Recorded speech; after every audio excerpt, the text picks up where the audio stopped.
Hello, I am here. I am just barely on time. Just barely. And by that I mean I'd still have to open Godot. Give me a moment.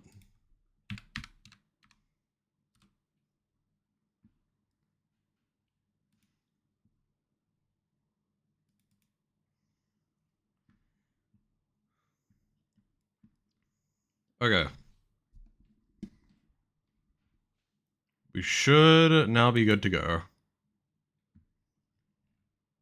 I do need to get...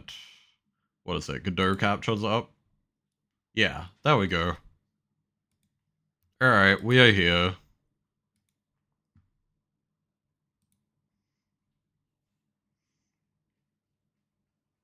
So I've done several things since the last stream. I guess most notably, if it'll ever show up on screen. Oh, okay. So I think I changed like the name of the game, so I think it it doesn't want to show it. Okay, there we go. All right, problem solved. Okay. Yeah, you can still press space to fish.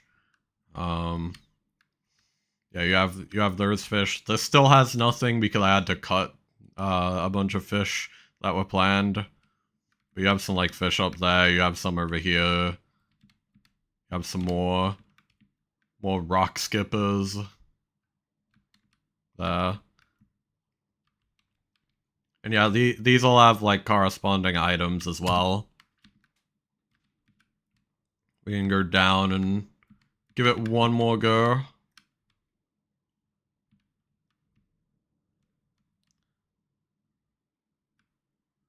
We are through here. There's these eels instead. If you go all the way down, you got these guys. Ancient cards.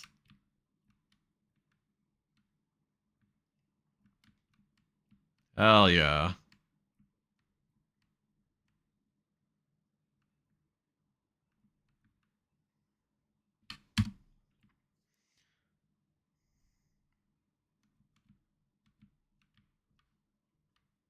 Then you go all the way over here and get these frostfish. Or cold fish, as I call them.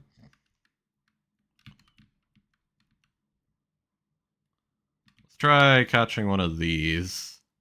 Oh god. Well, we accidentally caught a pebble on the way up. We'll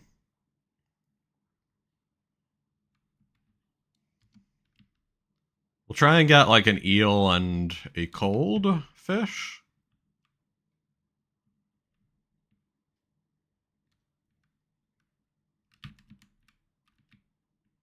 Oh.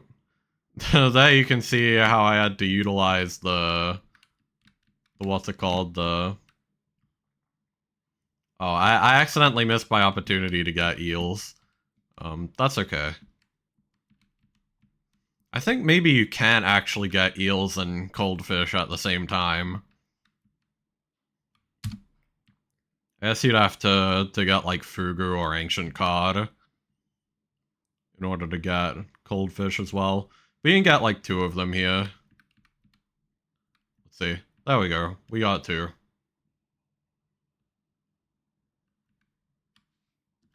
Yeah. And the inventory works now as well. I fixed the item alignment issue. And by that I mean I made like a band-aid fix for it. It doesn't actually work as it should for some reason. Which seems to just be like a weird Godot thing. But, you know, sometimes you gotta take what you can get. You won't see me complain. Oh yeah, and also you can actually put fish in and you can like make stuff. Right now all you can really make is like this emulsifier item.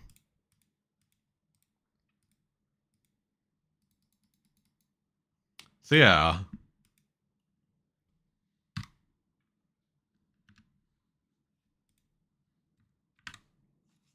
Alright, so what are we doing now? So we're gonna implement a way to make takodachis.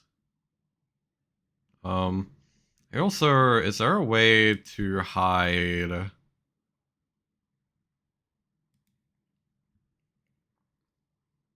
Is there a way to hide these collider boxes, I wonder? Like, I can toggle visibility here, but...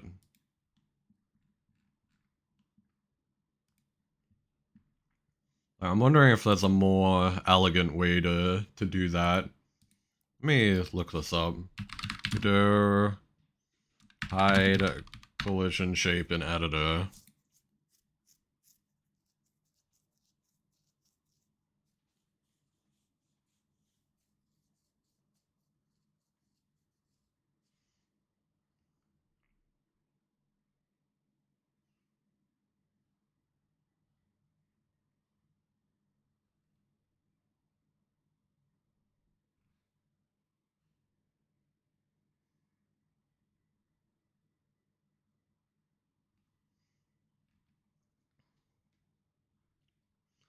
Okay, I'm not sure if that's an easy way to. So I guess what we do instead is we just hide this for now. Like we just hide that area thing, call it a day.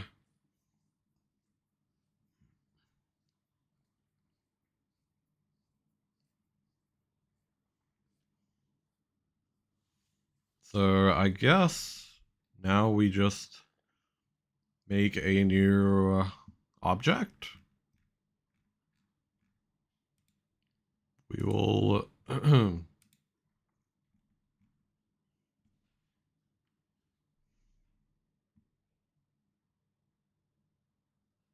where did I... Oh, here it is. Yeah, it's down here. So it's a lost one. I'll keep that in mind.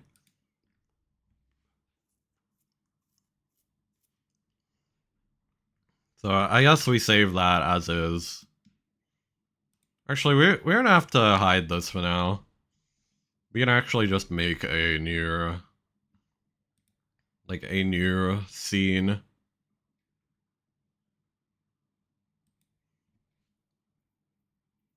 And the Takodachis are just gonna be a sprite. But I'm gonna use animated sprite just in case I do want any animated elements. That's sort of a mistake that I learned earlier the hard way. Because I've had to like overwrite some of the fish to allow them to animate. It's been rough. So we're gonna make a new folder for the Takodachis.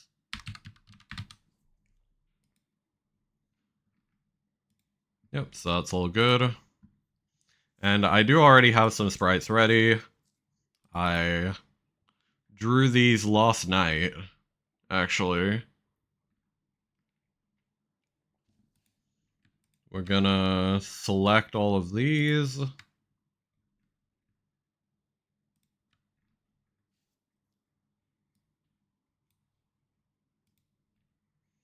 Yeah, so we have all these Takodachis. We're gonna use this as the default, which makes sense because, you know, like this is... like, this is just the default Takodachi. Alright, we go to sprite frames. Autoplay on load.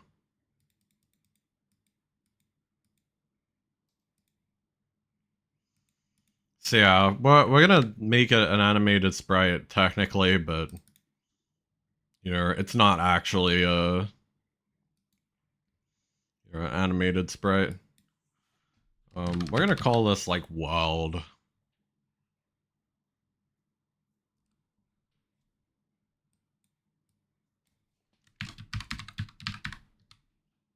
Takodachi.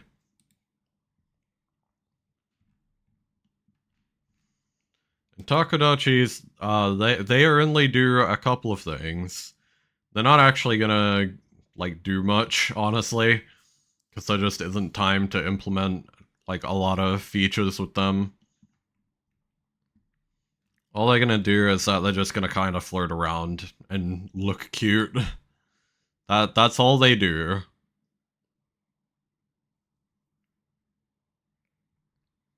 So with that in mind, we're gonna... I mean, for one, we rename this. We're gonna attach a script. We're gonna take this to the proper file path. Scripts, level, something else like, yeah, I guess level. Oh, not OpenScript. Oh, okay, it is OpenScript. OpenScript / tooth location. Alright, cool. We now have this base script for Takodachis. So Takodachis are going to take in just a couple of variables. They're gonna have a var walk, or like a horizontal range. It's gonna be a vector2.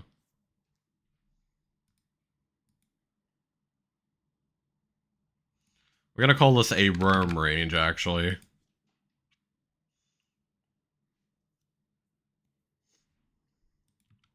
An X worm range. Just to be a bit more descriptive. And apart from that, they're gonna flirt slightly.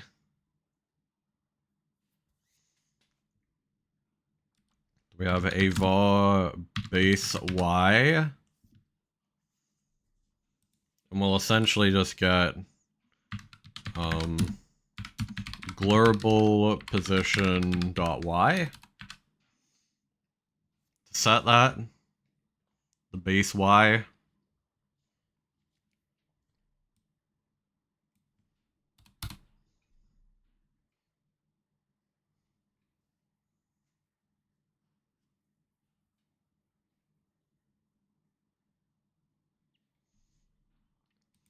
We're also gonna do a var x speed. That's gonna be like 100 for now.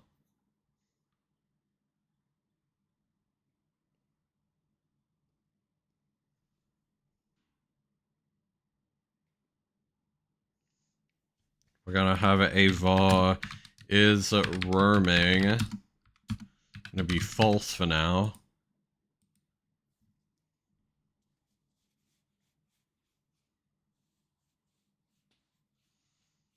We can just set these as export later if we need to mess with them, so I'm not too worried about that for now.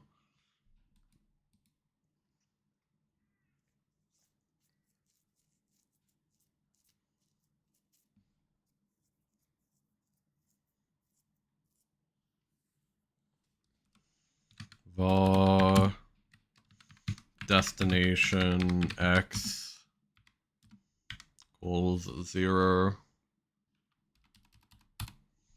Actually, we're gonna set that here as well. Global position.x. Save that for now.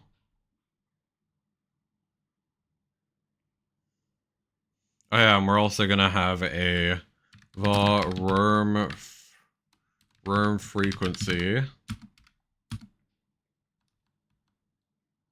Frequency equals a vector, or is a vector2. Now, I guess we're gonna have to export this. So I'm gonna copy this up here just to be a bit more organized.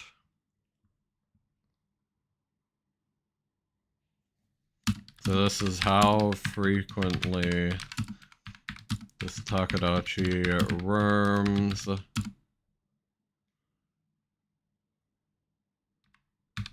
Seconds counted after first reaching a new destination. We have a worm timer.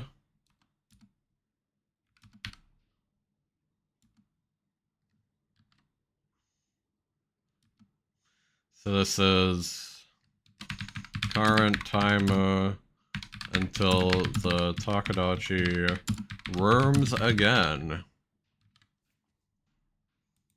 Good. So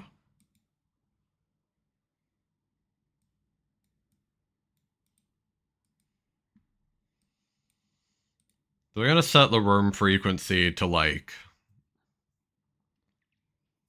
anywhere from like a second to 4 seconds.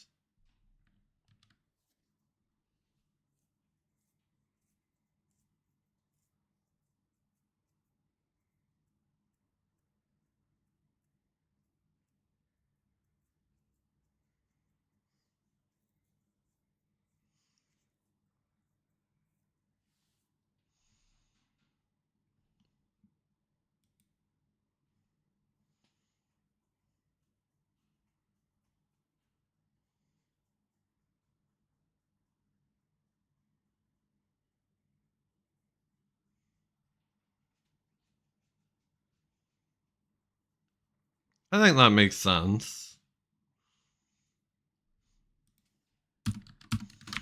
World coordinates, coordinate range for this Takadachi to worm to, or to roam around in. Yeah. Let me see if my water is thawed out yet.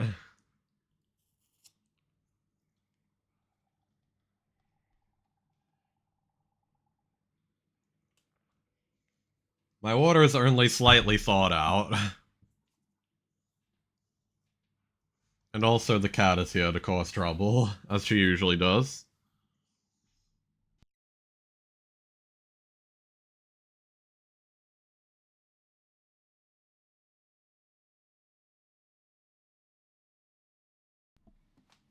Alright.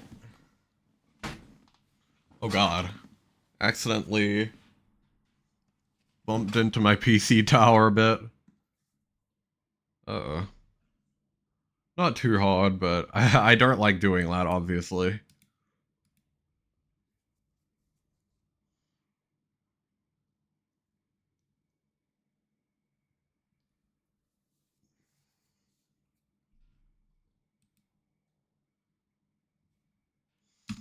And I guess we can just set these both to 0 to start, just to make sure that the game doesn't crash somehow. Of course. Kitty. The heck is the cat doing? What the cat doing? Hello, cat.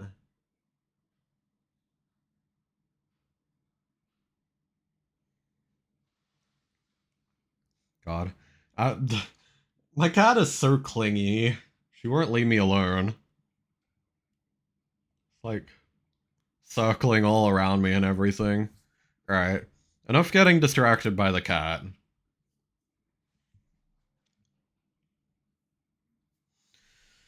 So I guess the order we would do things is we do worm timer minus equals delta. So that's like, you know, counting it down by real time.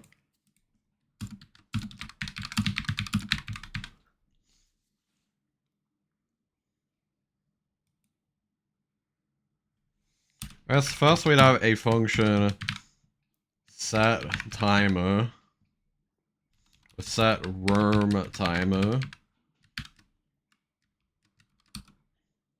which would be worm timer plus equals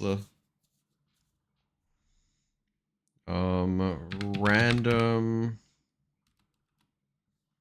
or randf range.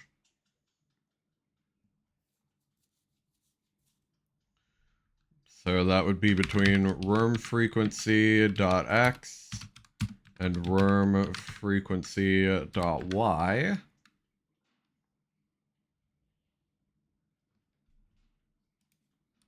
Then we would call that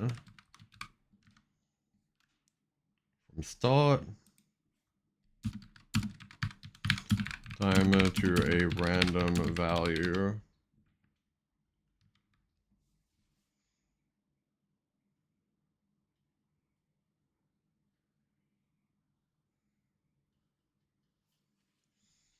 Do countdown timer if worm timer less than or equal to 0.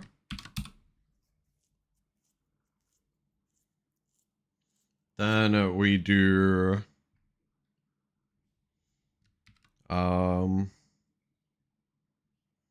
what should we call this? Set worm destination? Or worm, maybe like random worm?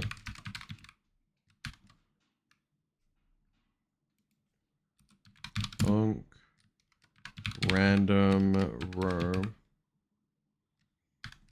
Wait, he has a banger, by the way.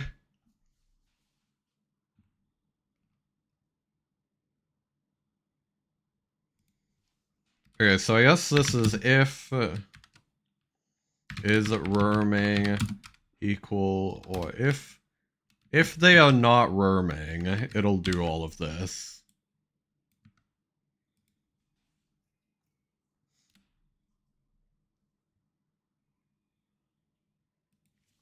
And then here we do else, and then we're gonna fill this in a bit.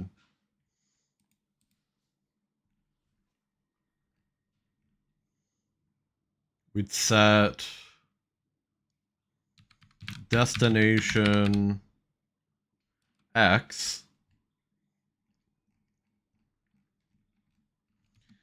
equals randf range between x worm range dot x and x worm range dot y. Get a random worm destination.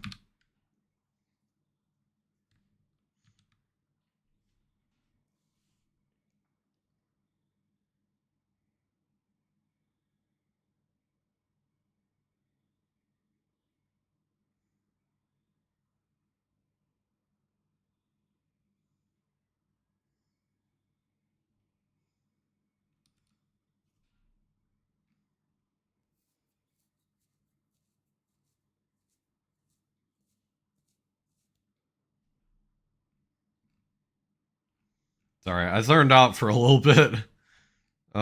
Yeah, that's something I do, by the way. I sometimes just zone out. I don't know. I don't sleep very well, so I feel like I just have like a little bit of brain fog. Please bear with me. I apologize for that. Anyway, brain fog is over currently. So now we would set worm timer. We'd set is worming to true.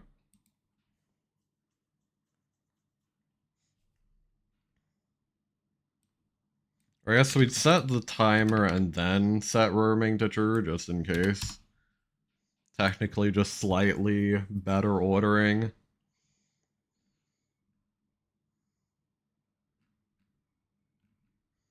So we've set that, we've set the destination. This is going to be for flirting later. So that seems fine. So else...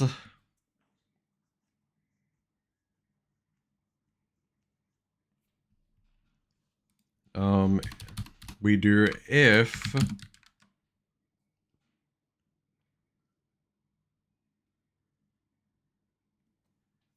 what would it be?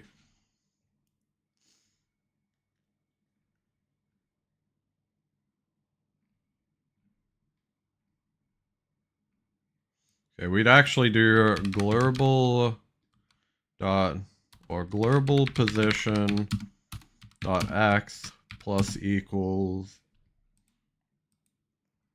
No, okay, so we'd have to do a var current speed equals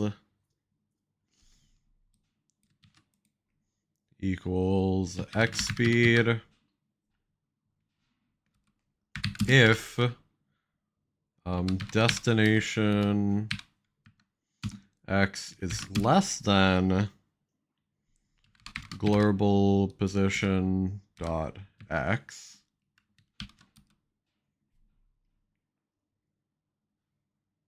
We would do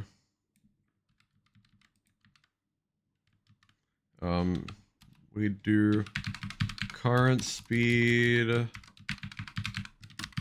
we could actually do times delta here, I believe. But here's the thing, if we have to like clamp it, then like we're gonna have to do different operations on these anyway, so we don't even like this doesn't optimize anything technically. So I'm gonna just delete this.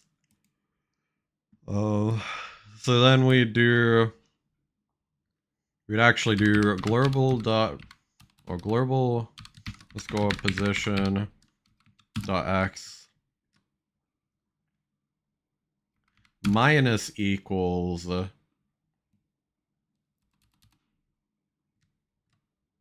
or equals clamp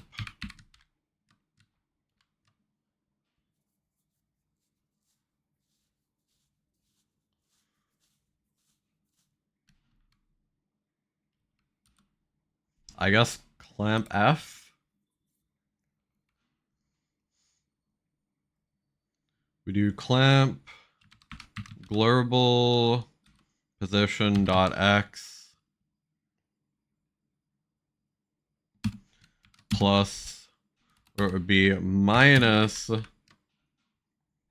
x speed times delta, and we would clamp it between destination x and its current position.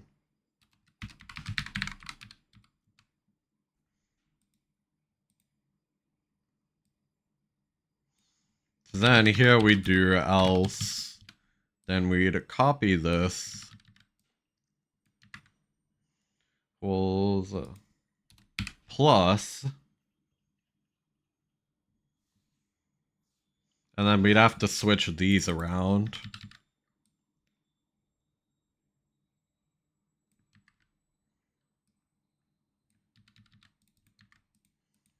Yep.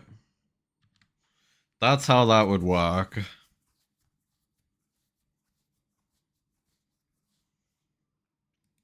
We'd basically do if global dot position or global underscore position, sorry, position dot x equals destination x. So this is we have finished worming. We would do is worming equals false. Just want to make sure we've used everything here. Alright. Right, we do equals here. Is worming equals false.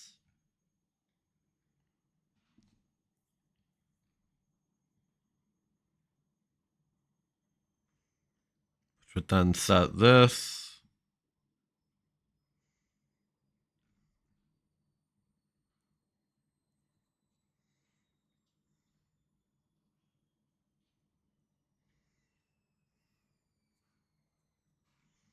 Yep.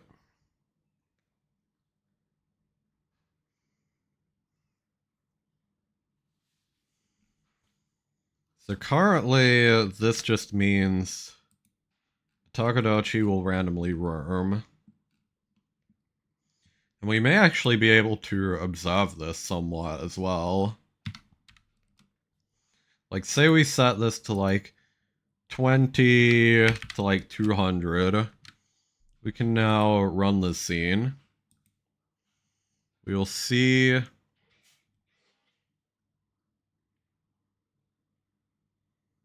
Hopefully, the Takadachi will occasionally roam.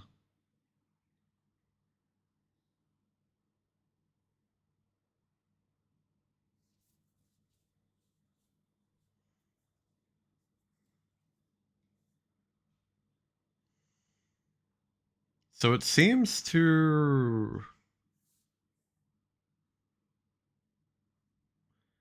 There seems to be a bug here. Refuses to start roaming again. That's really odd. Let's look at this.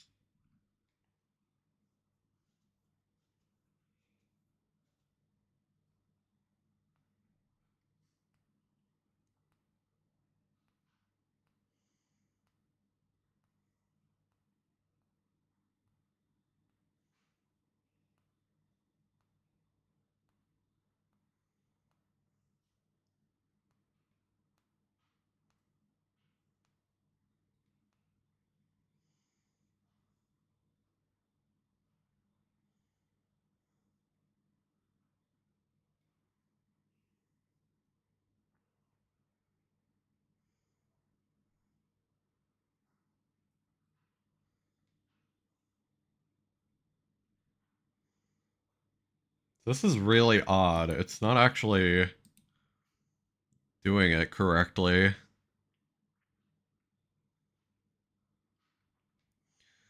So it's like, it does an initial roam, but it never resets.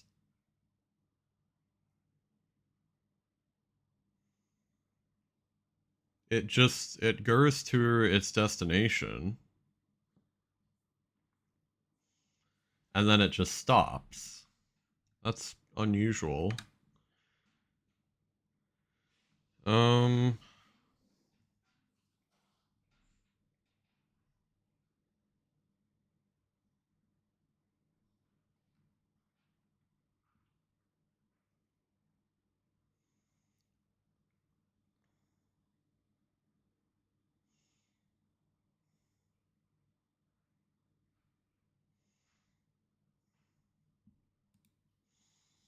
Let's look at this.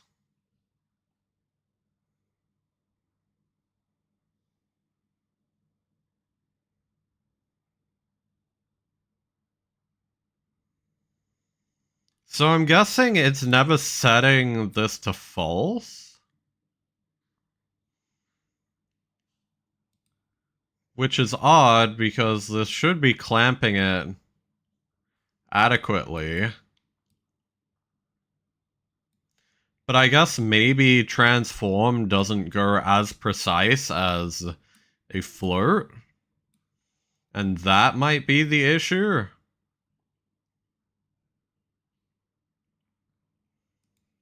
What if we did rand range?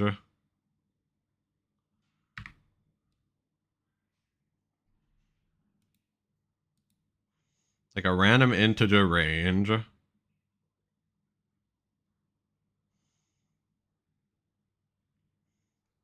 Or, yeah, what if we just did a random integer range instead? That way there won't be any risk of weird rounding errors. Okay, that actually seemed to work.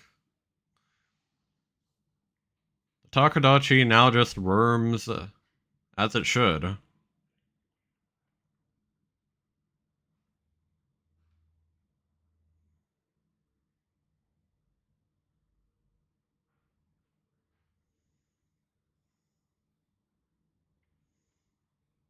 Good.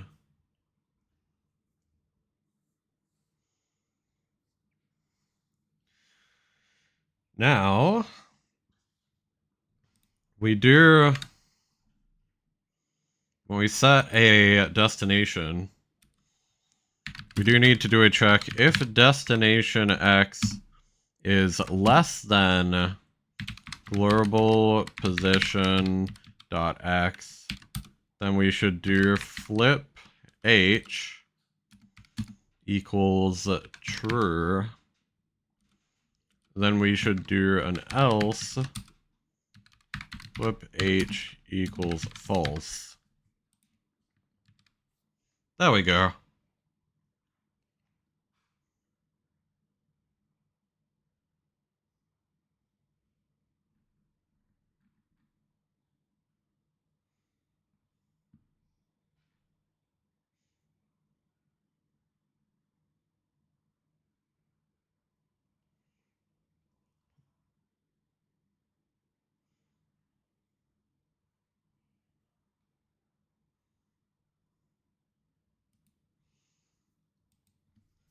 So now, when the Takadachi roams, if it roams to a place that is less than its current position, it'll flip itself, which seems to have worked. You can just barely tell. If you look at the top, you can see that it is flipping itself around, which is exactly what we need. Hell yeah. Okay. So we've more or less got the X-worming working. Now the only thing is we now need flirting, which this is going to require messing with sine waves, and that can be a pain in the ass. Servo flirt progress equals 0. Current sine wave progress.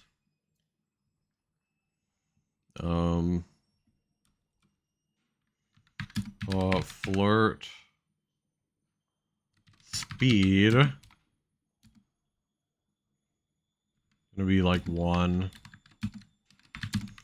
Much to increment the sine wave per second.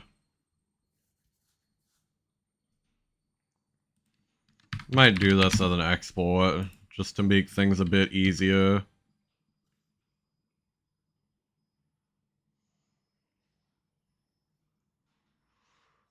Oh.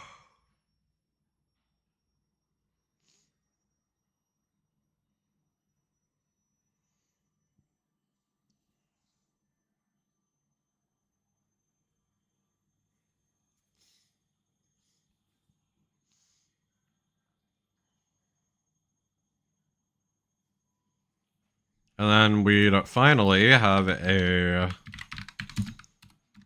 flirt distance equal like 20. This is how much to... How much... Well, I guess this would be like up or down.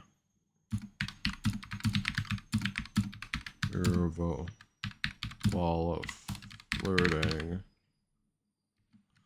in both directions.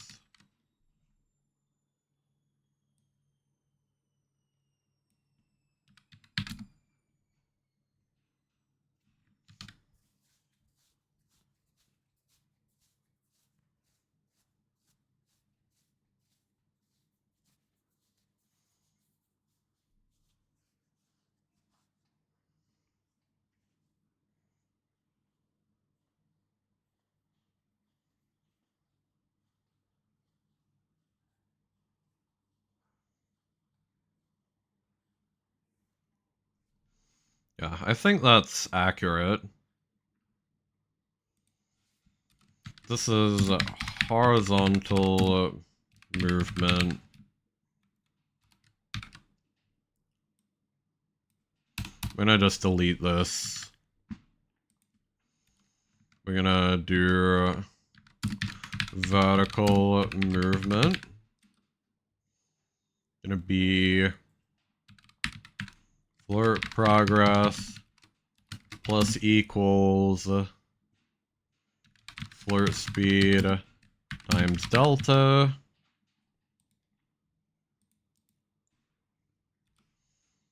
I'm gonna do if flirt progress is higher than 160, then flirt progress minus equals 360. And this essentially just makes sure that we don't have like weird integer overflow issues or anything. Like, just make sure that we always keep it within like a reasonable number, if that makes sense.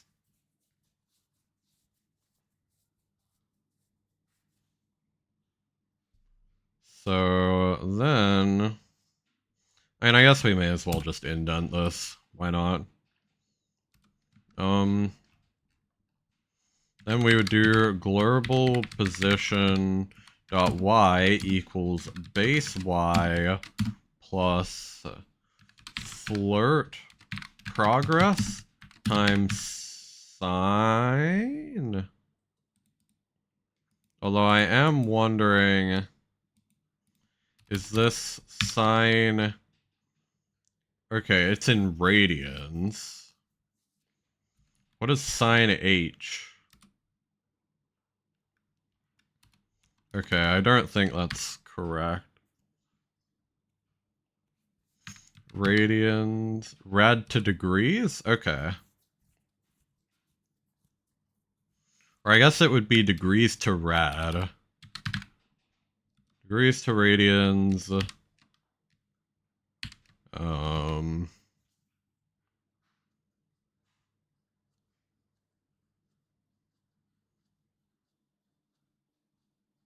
I guess it would actually be this. Not times that. But here, we would then multiply this by flirt distance. Yeah. Like this.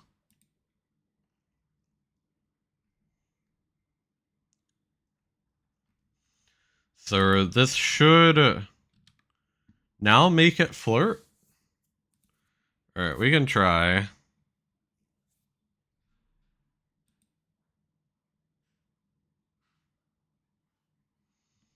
It's flirting very slowly.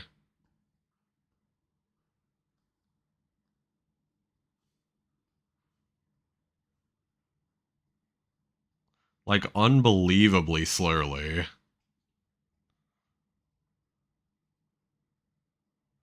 Oh, I know why. It's because the flirt speed is weird.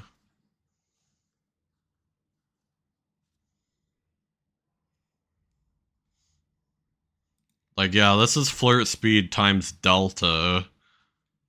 So it's doing like 1 per second, which is not a lot. So this would be like a full flirt every second is 360. So this is gonna look rather fast. Yeah, so you can see like, once it comes up on screen, you can see like this one, it's like 1, 2, 3, 4, 5, 6. Like it's exactly a second. Which is a bit too fast right now. I also think it's probably flirting a bit too much. Like, too far.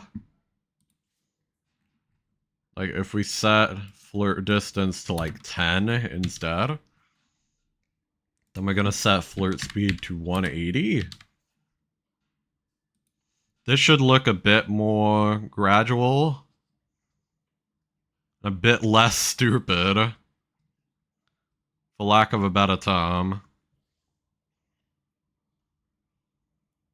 Yeah, so you can still see them sort of flirting around a bit.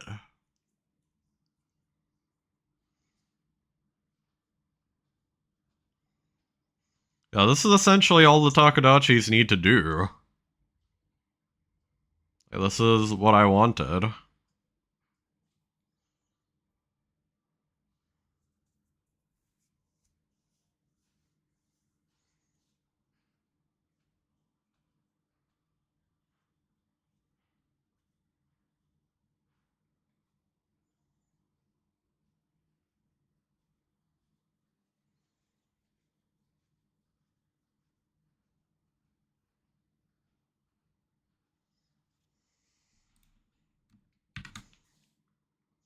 So that's great. I guess from here, like we could then make things inherit from this.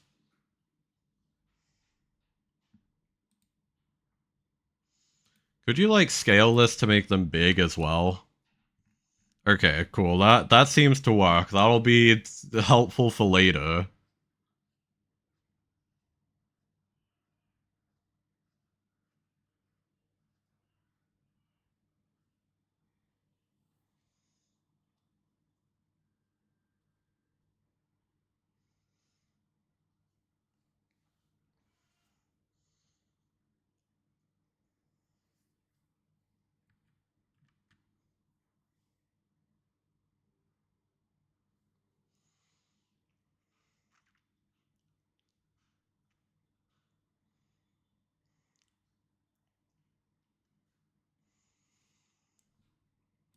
So now what we need is a Takadachi manager. And all that the Takadachi manager is going to do is just assign them to their relevant areas.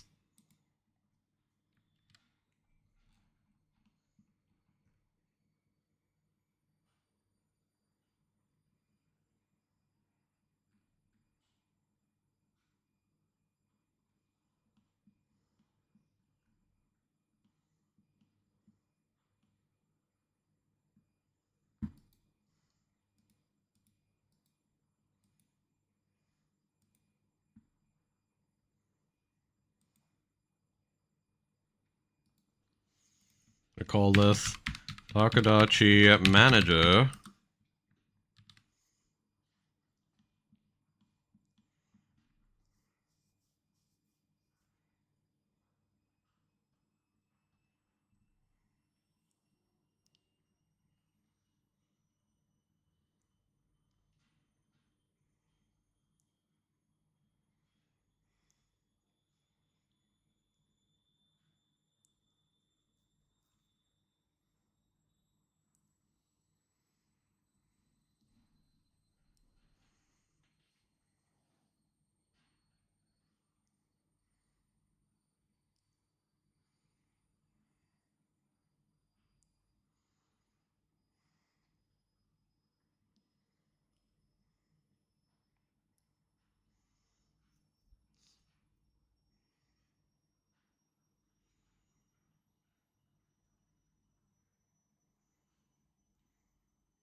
I'm just trying to think. I think I would add like a script to this. Like that's what I need to do. Then we do scripts, levels, Takadachi manager.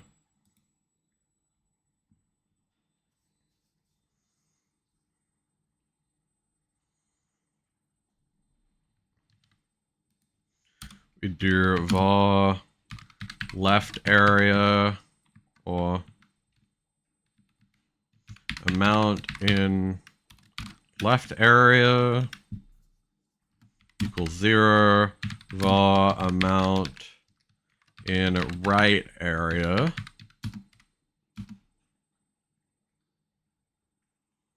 equals 0 as well.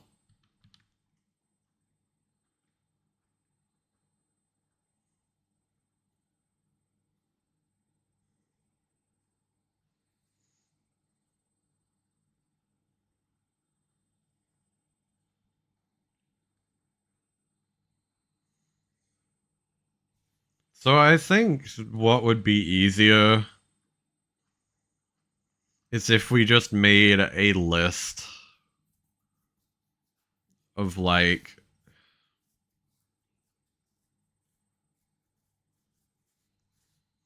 of stuff um like export var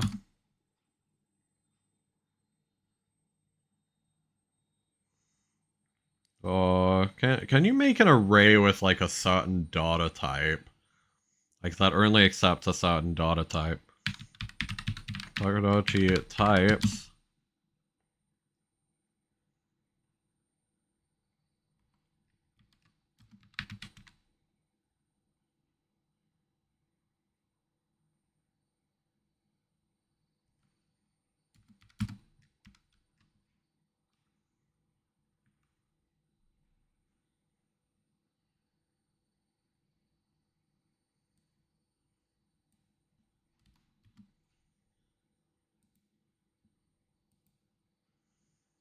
Dictionary size 0. So could you drag packed scenes into that or nah? Oh god.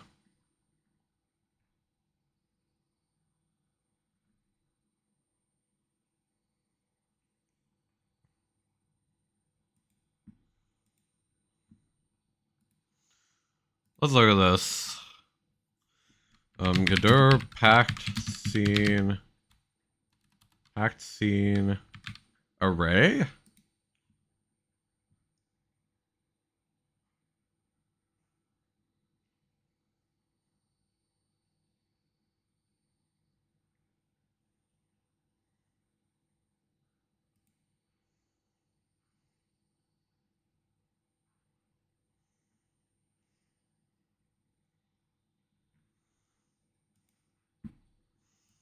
Packed scene dictionary, actually.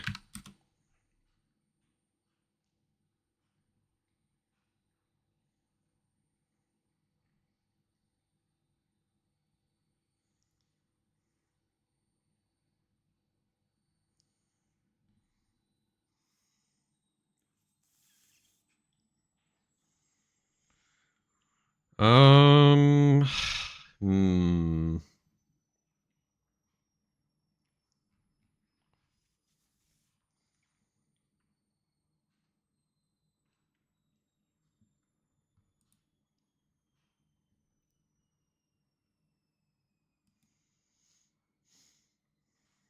Maybe we do it like this?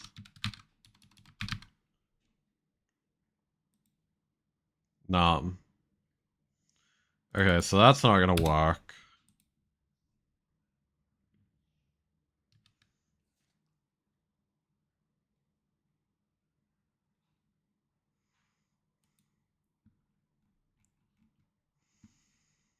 Yeah, we definitely can't drag this there.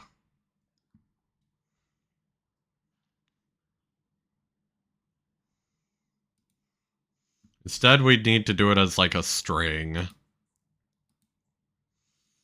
Which I guess isn't the end of the world, but just kinda sucks.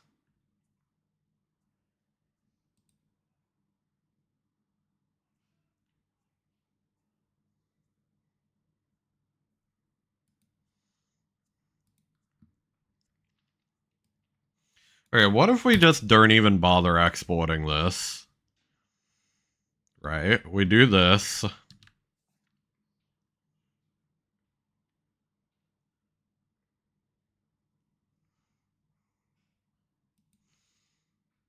We do... What do we... Yeah, we use dictionaries here. So this is how we do this.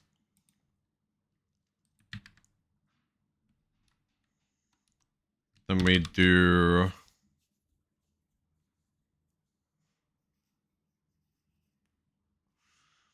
Or actually, here's an idea.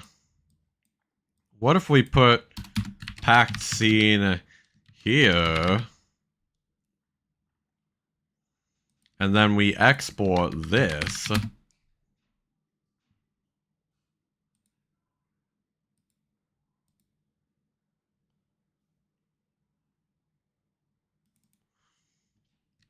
We do...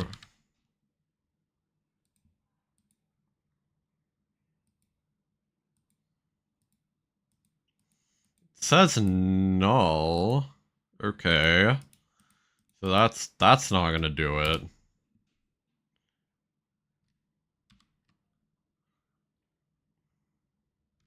E. Let's re-export that.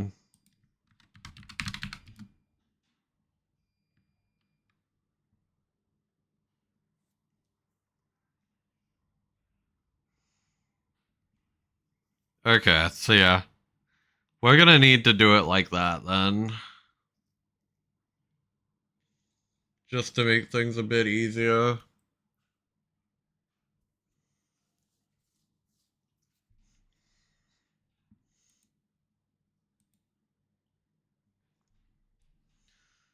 So then we do... Like, okay, we're gonna put a comma. I'm gonna do normal.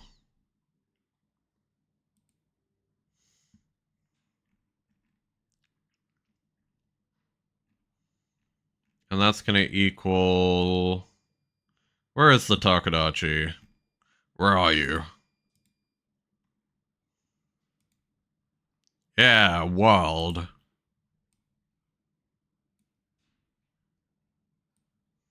Like this.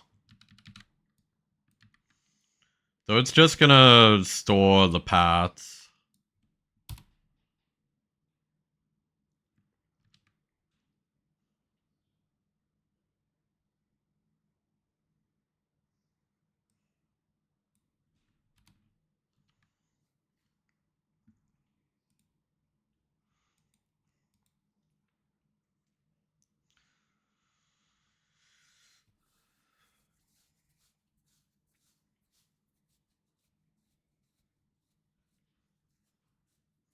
So then, what we would do is we would listen out for a signal.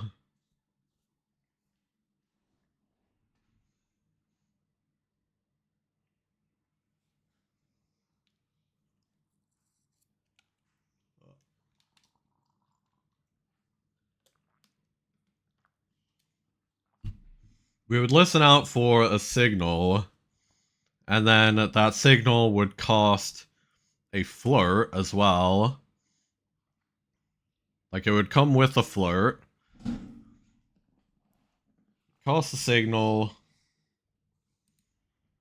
And it would call a function spawn Takadachi.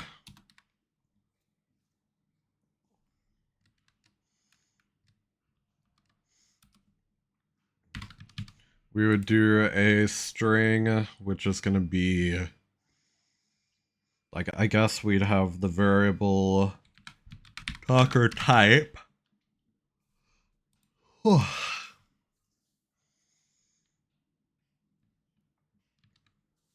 Spawn Takadachi type.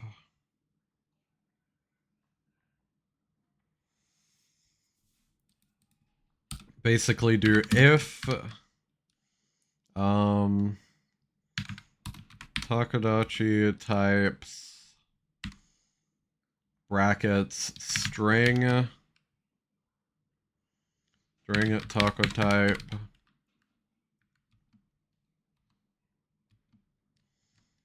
does not equal null.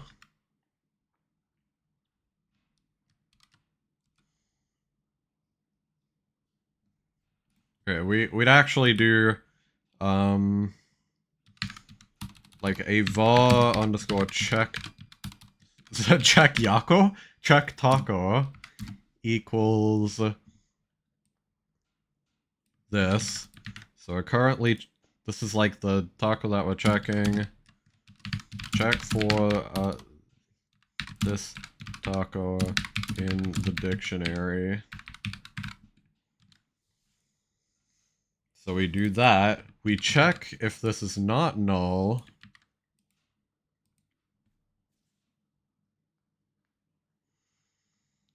And if it is not null,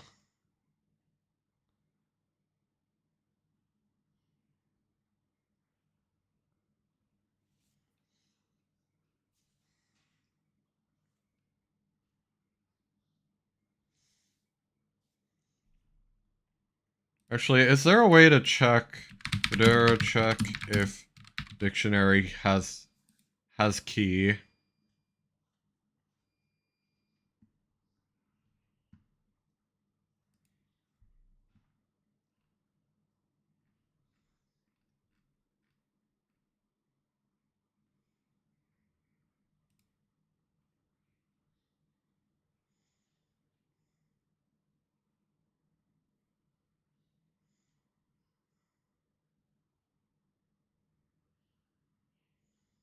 Hmm.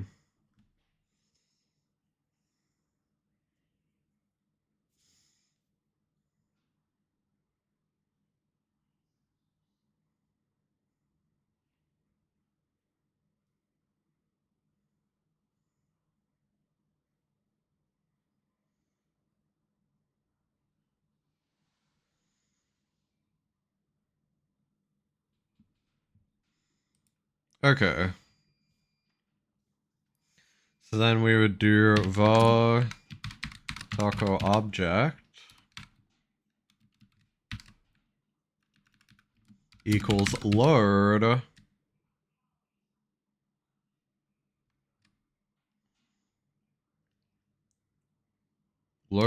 check taco.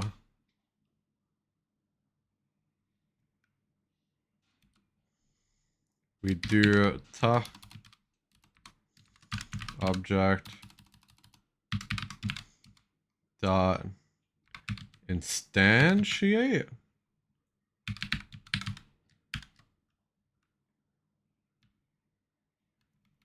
Do var underscore inst equals instantiate.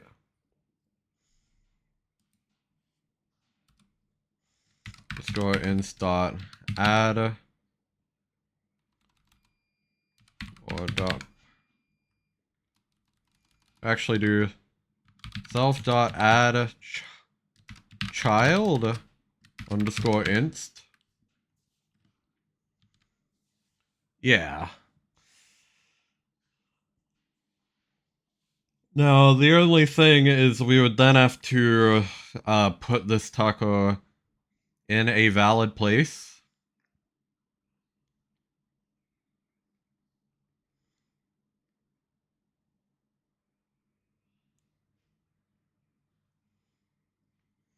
Then we do, yeah, so then here we would do, okay, check which side to spawn on.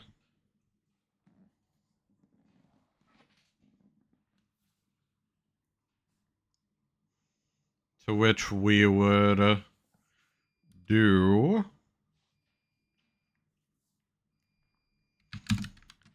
if amount in left area is less than amount in right area.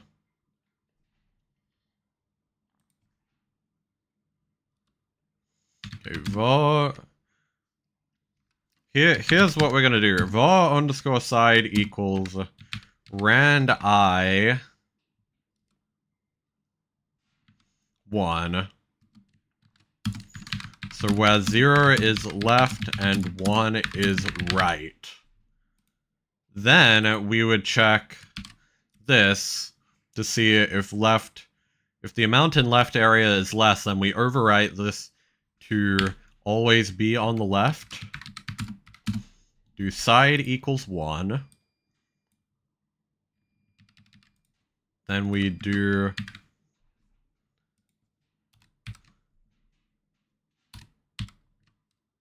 Otherwise, sorry, amount in right area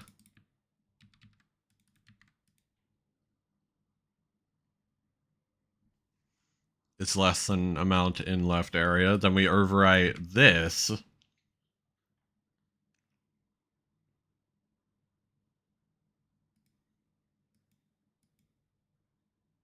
What?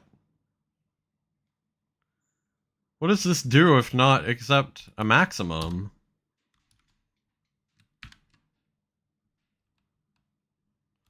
Really? Rand I range? Alright.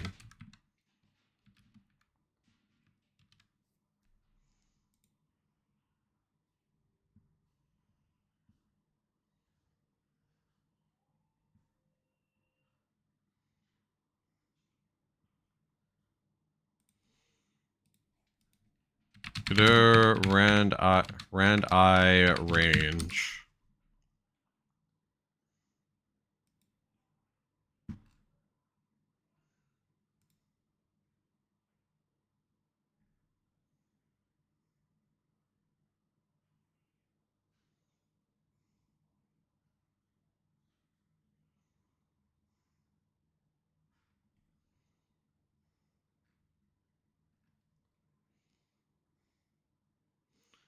Okay, so it includes the maximum. That's good to know.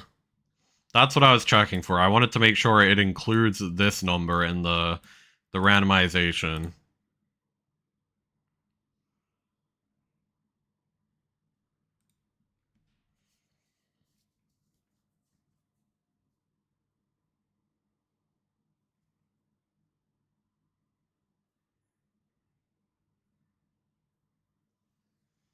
That's good. Okay.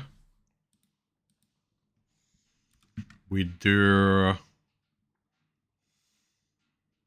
if go side equals 0,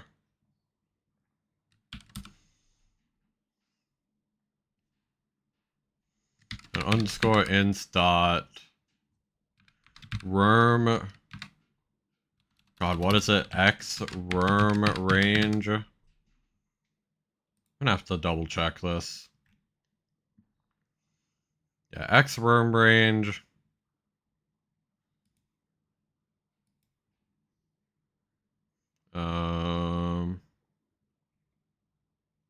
Oh God, where was I?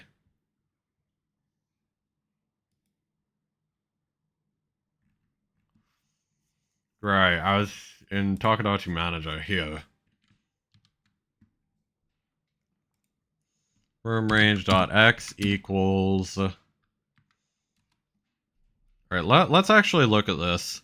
So this is at negative 100 or negative 560, I believe. Yeah. So then we'd want the maximum range to be like somewhere less than that. So I want to say like 500 and negative 520. Probably be a good maximum. Negative 520.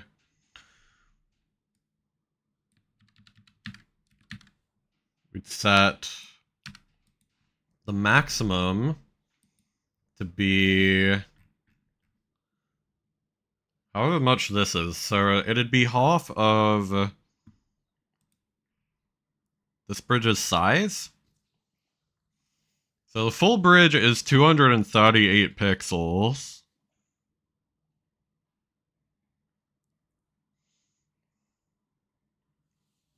I believe. I believe that's not... That doesn't have any, like, white space to it. Okay, yeah. I checked in Asebrite quickly. Yeah, it actually is 238. Means it would be negative 119.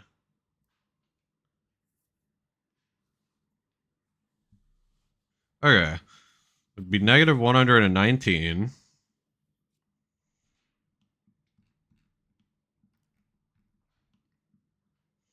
Then we take away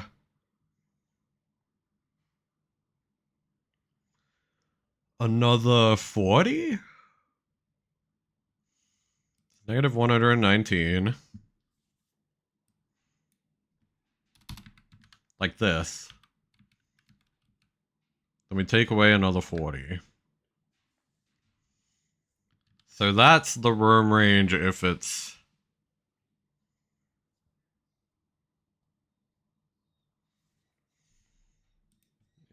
we're also gonna set inst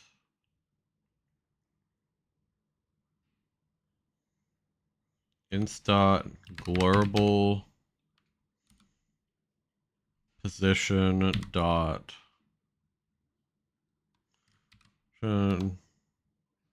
dot y equals, what is it gonna be?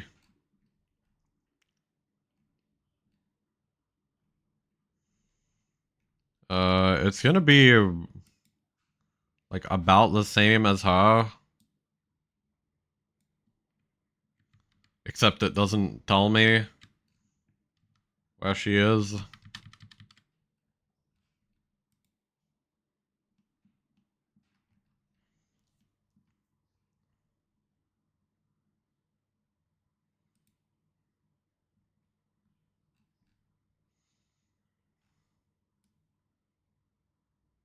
Where is like here?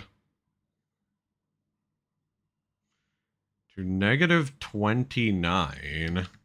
That doesn't sound right.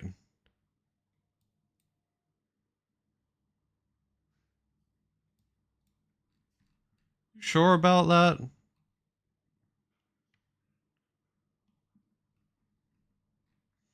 that counting from like the top or something?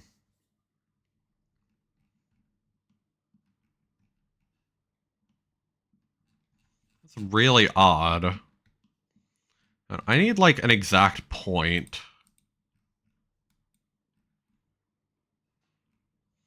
Alright, actually, just character body 2D, where are you? What is your transform? Okay, it's at Y245. We're gonna put it at like Y240. Okay. 240. Inst base Y equals 240. Yep.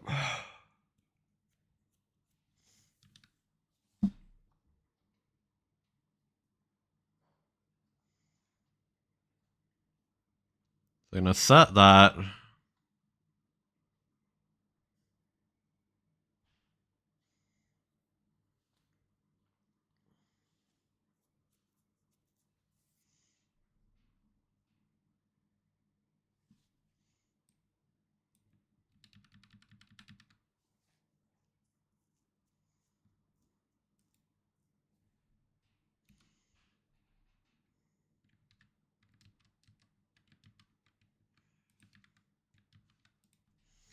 Your underscore inst dot global position x equals, I don't know, somewhere in the middle of that. Where is like the exact center? Give me a calculator.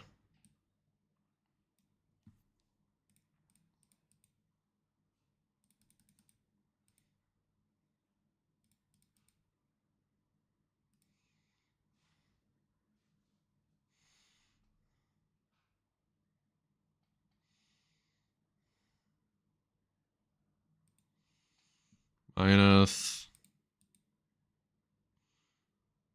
divided by what? Hang on. Let me do this divided by 2.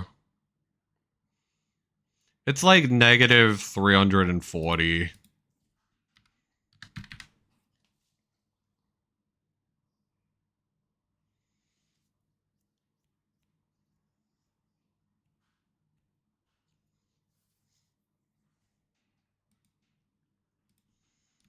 Then we do...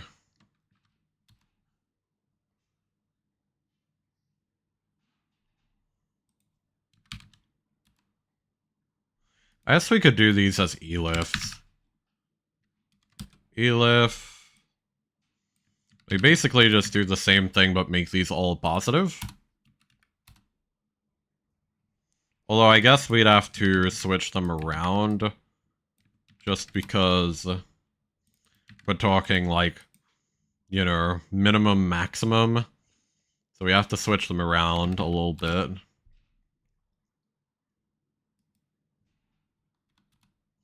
I mean, here we just do it as an else, actually.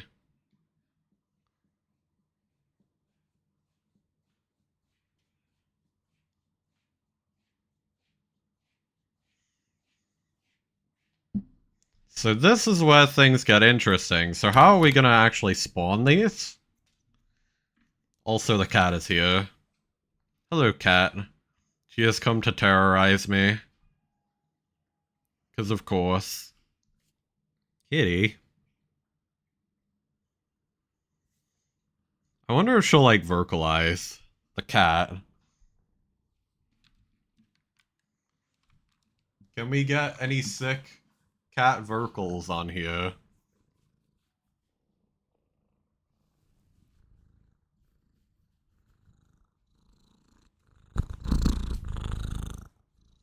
It seems we will not get cat vocalizations.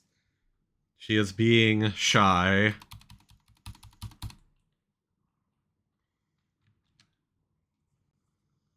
No cat vocals today.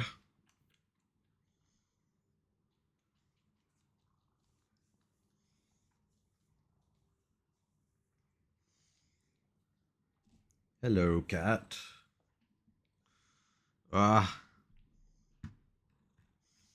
Oh yeah, I also forgot to bring back the objective, so we're gonna do that. We're gonna do spawn Takadachis.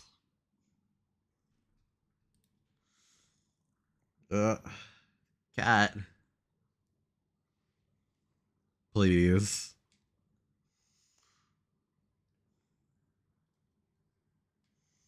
Yeah, I don't think the cat's gonna stop until forever. I think she just wants pets. I think I may have to change the current objective to be pet cat. Get rid of cat. Kick cat out of the room because she won't leave me alone. Very cute though. I don't know, I don't think I'll actually kick her out, but if she gets a bit too demanding, then maybe. Come on, cat. Alright, come on, surely you've had enough. Little kitty. Oh. Okay, she dumped down.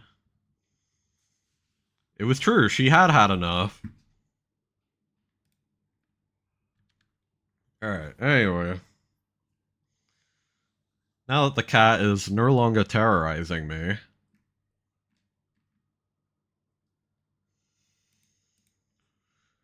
Alright, so... we're basically gonna send this as a messenger thing. Signal add Takadachi. Talker type. Like this. We're going to subscribe to this. Going to do messenger.takadachi.connect.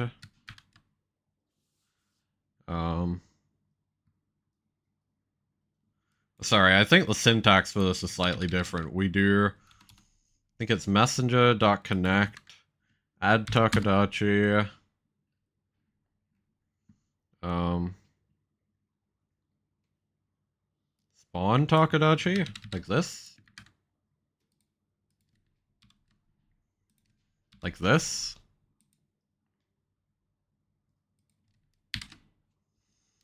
Is that correct? I want to double check that, but I think that should be correct. Right? Yeah, okay. I'm trying to challenge myself to remember it rather than looking at it immediately. That was correct.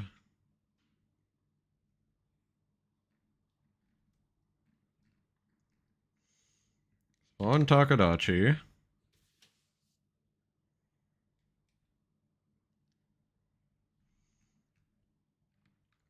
Basically gonna just do this in the crafting manager.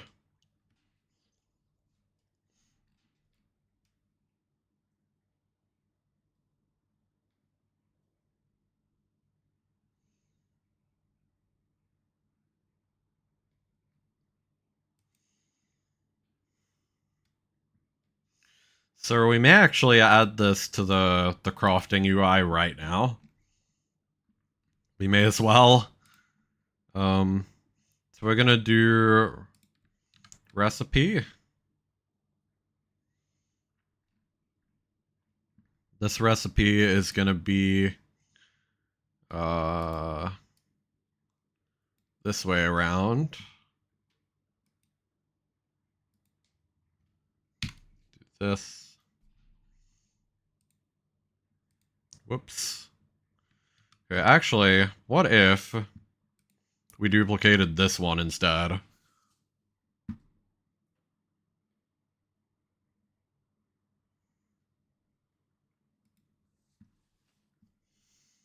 Then we do...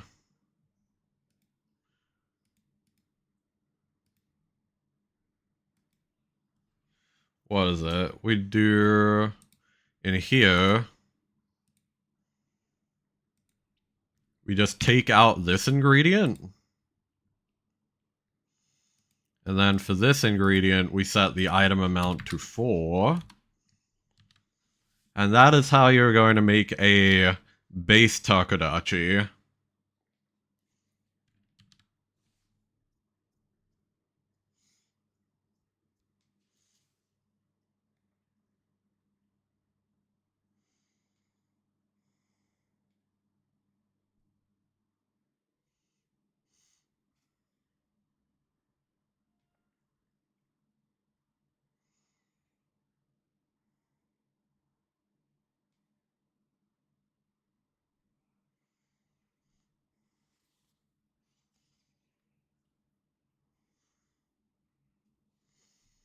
Cool, cool.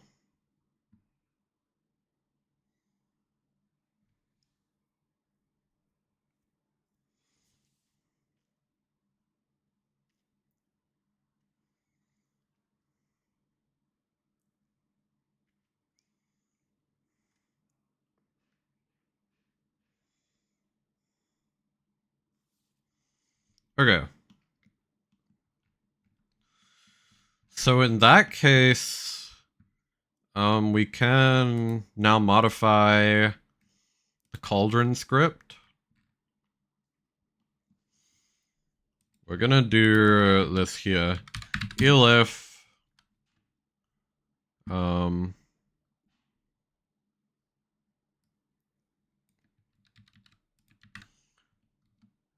if the item amount equals 4, then we can still do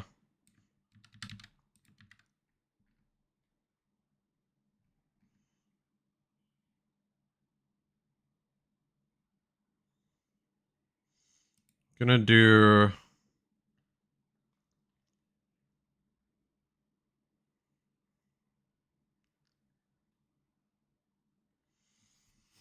so hang on, here's what we're gonna do. Is item equals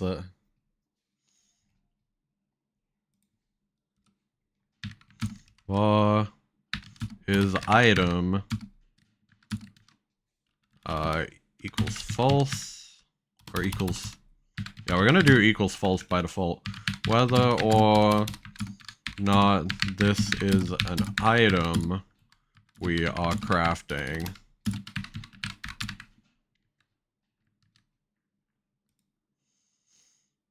So is item equals true.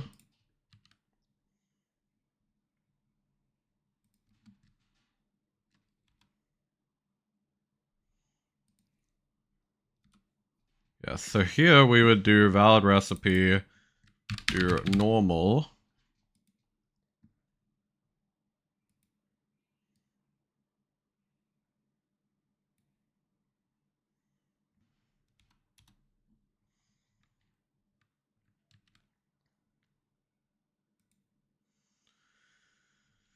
Then here we do if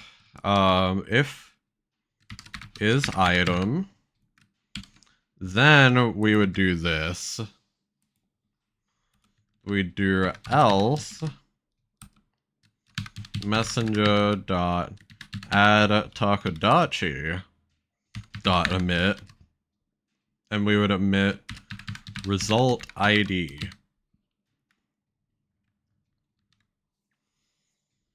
This is add item, add taco.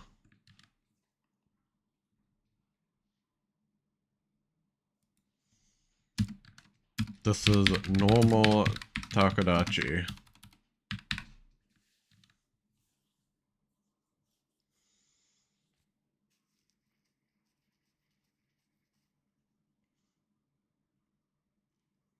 Like that.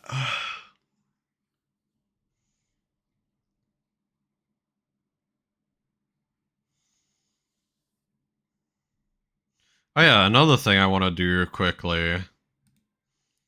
So what is the item data for this? Ancient card. Okay. I want to create a special interaction for this. Which is that if ingredient item ID equals ancient or equals court ancient card, then result amount times equals 3? Hang on.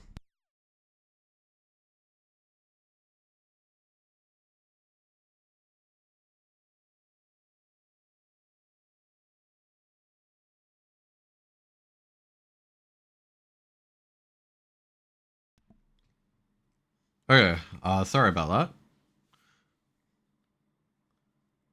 Okay. Yeah, we're just gonna make it so that it multiplies it if you use ancient card in this recipe, just because I thought that was a fun little trick we could add.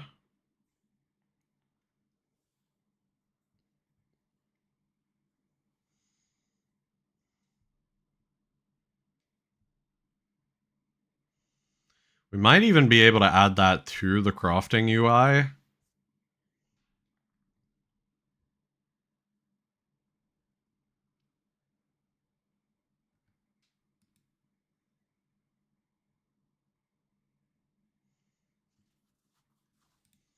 Like we could add this. We're now getting to the point where we need to add like a scroll bar for the recipe browser. Which that's gonna be a whole thing potentially. So I want to make sure I'm ready to do that. What? No, this is supposed to be recipe 4. Why is it spawning as recipe 5? Oh, because this hasn't changed yet. Sorry, whatever, just recipe 2. This is recipe 3. This is recipe 4. And off you fuck. Alright.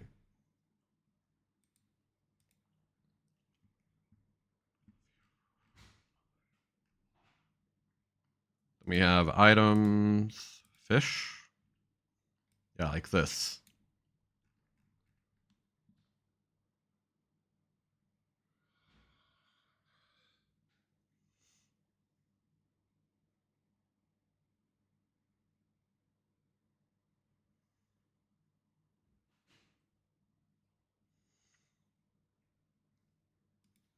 So then we're gonna do result item amount. We're gonna do this as 3x.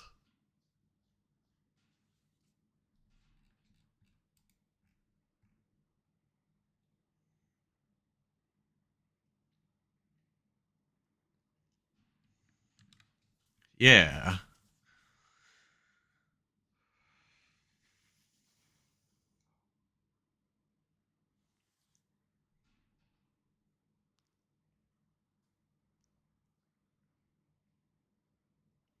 So let's see if this works from start to finish. I'm interested to see if we have done this properly. I'm also gonna drink some water, because water is good for you.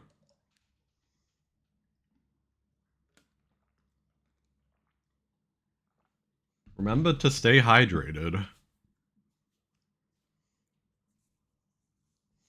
That is always a good thing.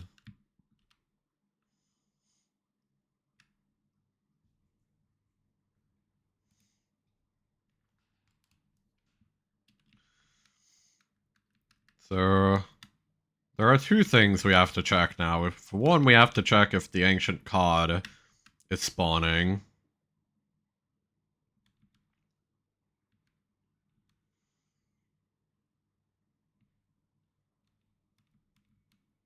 Or, not that if it's spawning. We have to check if the ancient cod gives us extra of the emulsifier. That's the first thing to check. Just make sure that's working correctly.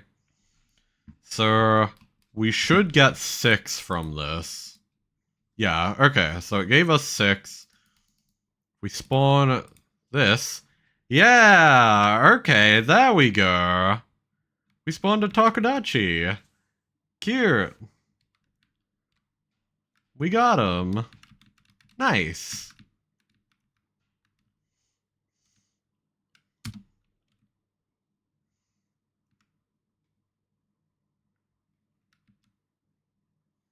Very cool. And we can create more than one, I assume.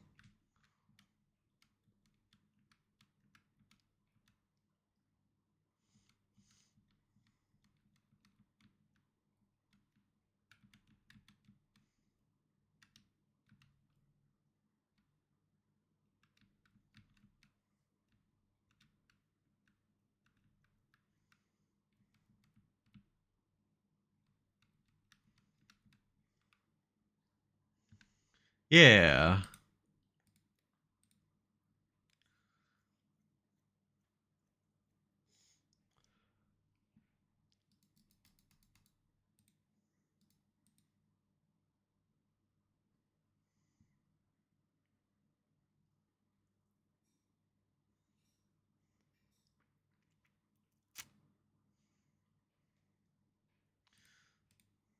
We can spawn another. And another.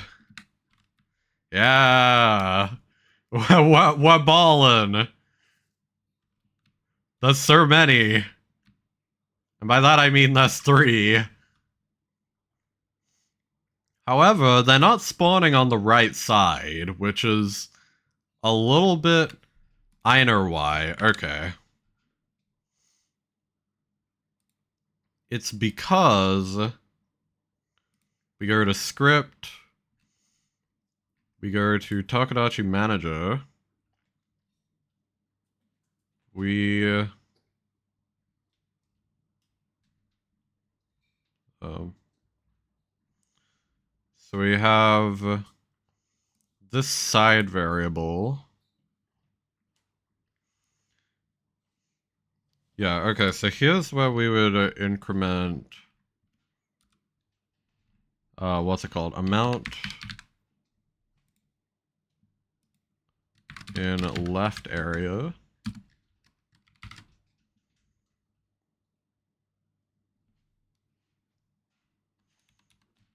Okay, so we increase this by 1. We would increase this by 1 here.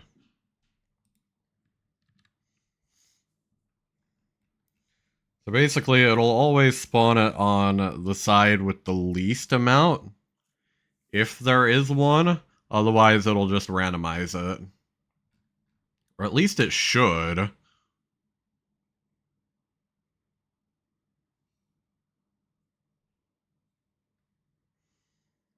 Yeah, I see no reason. I see no reason why that wouldn't work.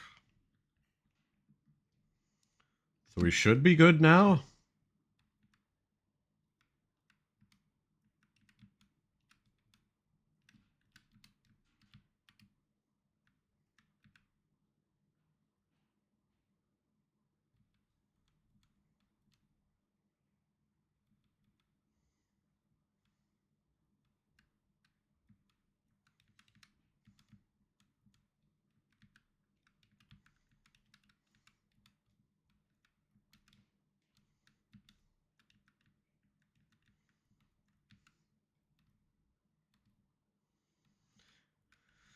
Now, another problem that this game has, which, you know, there are a bunch that we're still dealing with.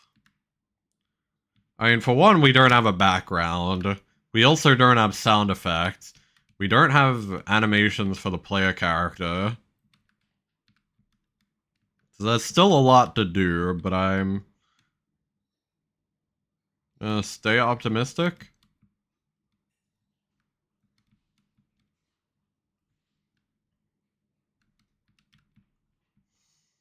Like, at least we have the crafting system working. That's like sort of a major thing.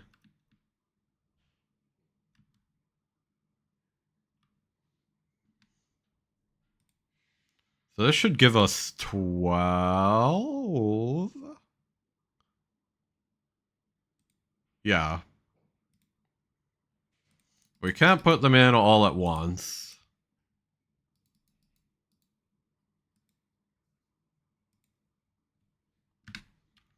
So I think it spawned it over on the right to begin with this time. Yeah. Cool. So the randomization actually is working. We just got really odd RNG the first time.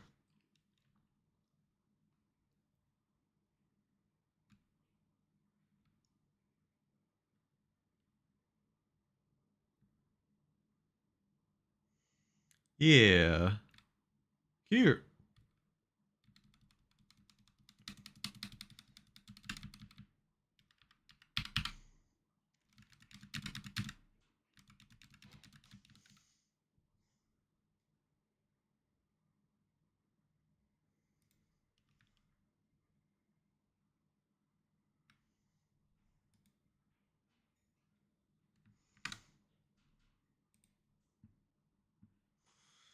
So, crafting UI. Oh boy. So we're gonna have to clip the contents. And we're gonna have to add a scroll wheel to this, which might make this work. I hope so. Like, I'm hoping we can just add a scroll. A vertical scroll bar. How does this work?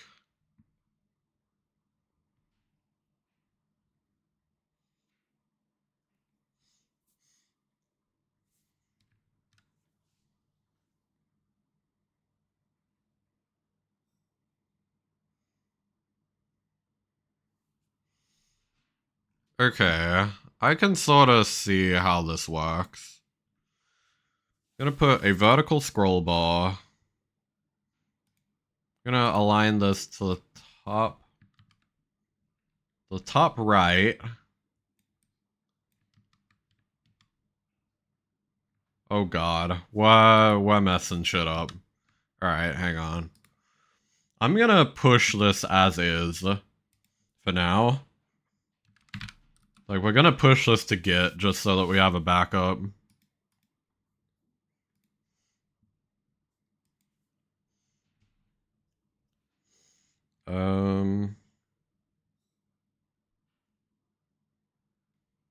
Okay, so we got Takadachi's and taco crafting walking.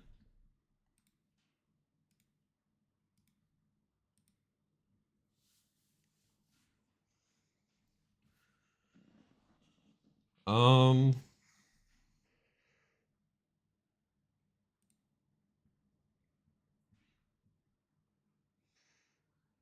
So yeah, rather than being center left, we're gonna do top. Oh god. That is not what I meant to do. We're gonna reopen this. Because the undo is being buggy. Give me just a second.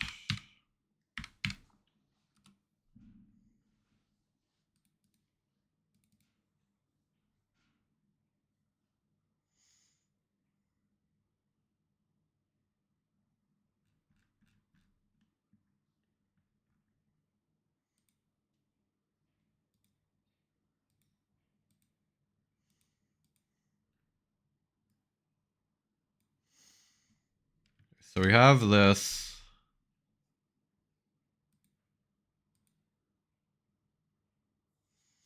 Have this crafting list, and this is the one that should be top left.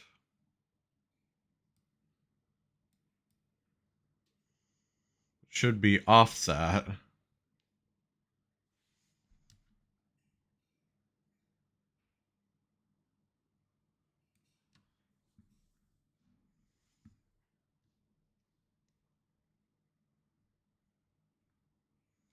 And same. Oh god.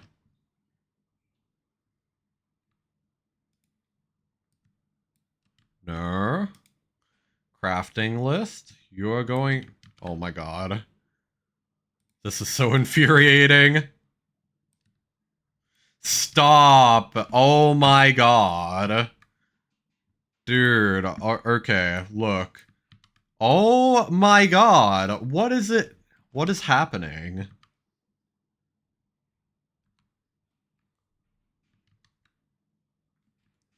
Okay, so we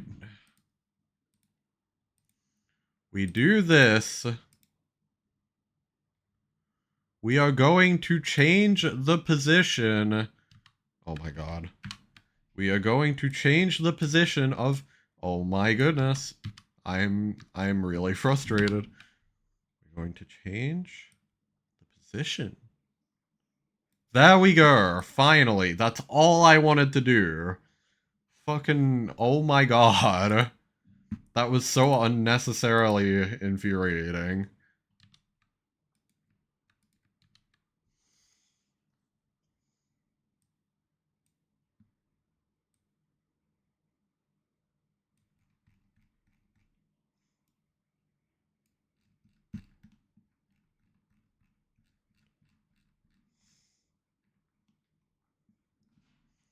Yeah, this should automatically be like this. Yeah.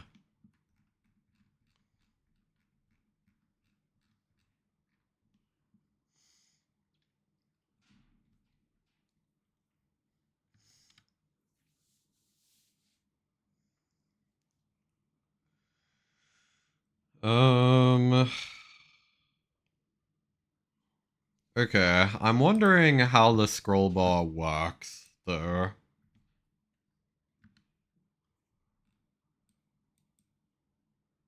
Okay, so...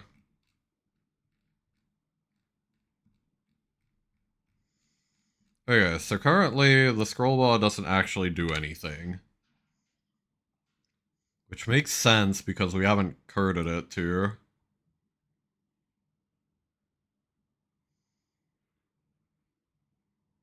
What?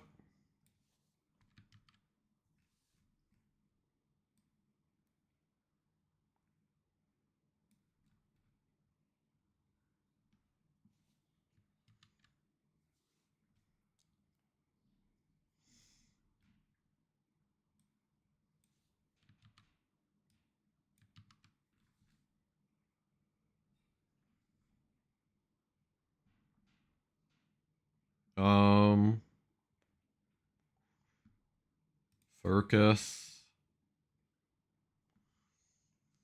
Okay, this seems like something I'm gonna have to mess with a tutorial. We can quickly try and see if there's an easy way to do this.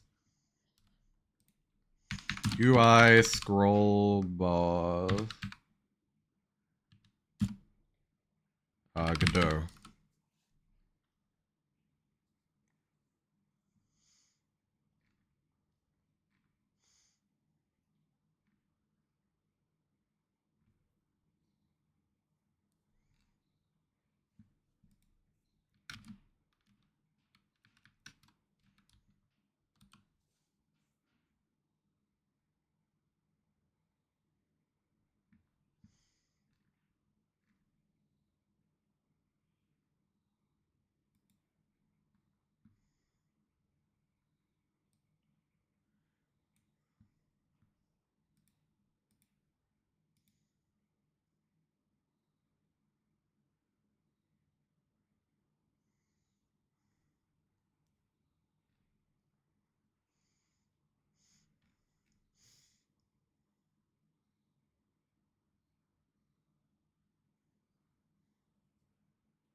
Okay, so apparently we may need a scroll container.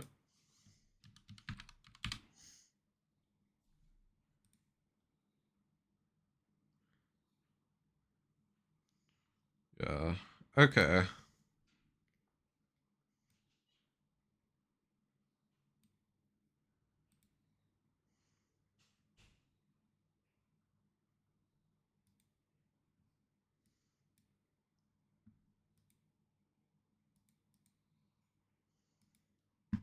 Scroll container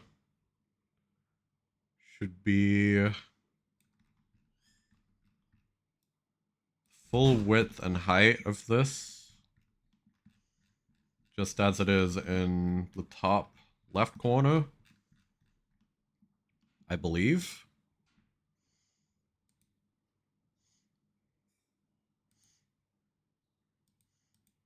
Come on.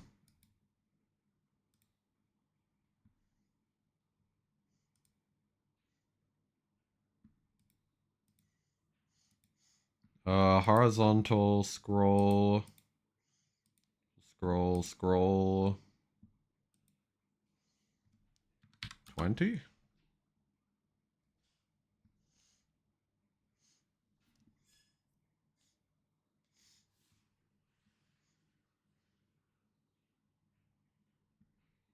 So I don't understand what the point of the scroll container is. Unless...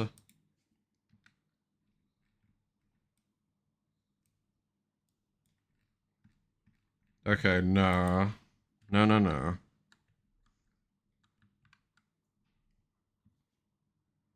Unless we didn't save. Okay.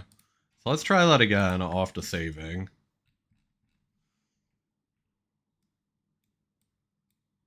Okay. That didn't do anything. As you can see here, this scroll bar is stuck. It does not do shit.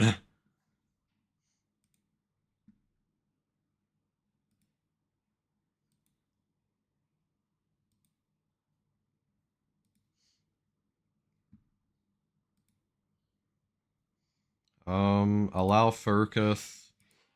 Hmm.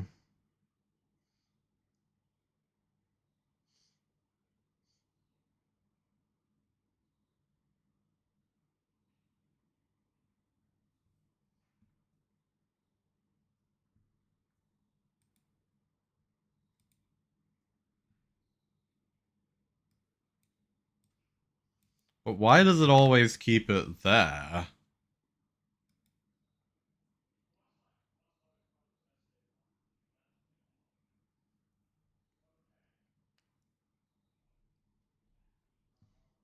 Hmm.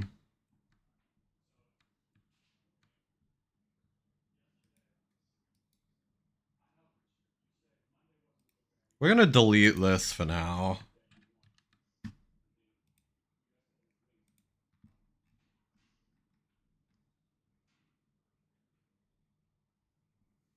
Oh god.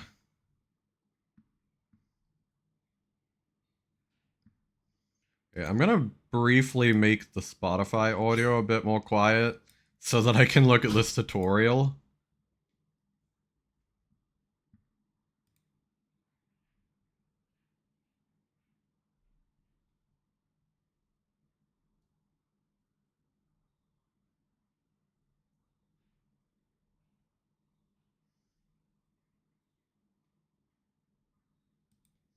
Alright, let's look at this.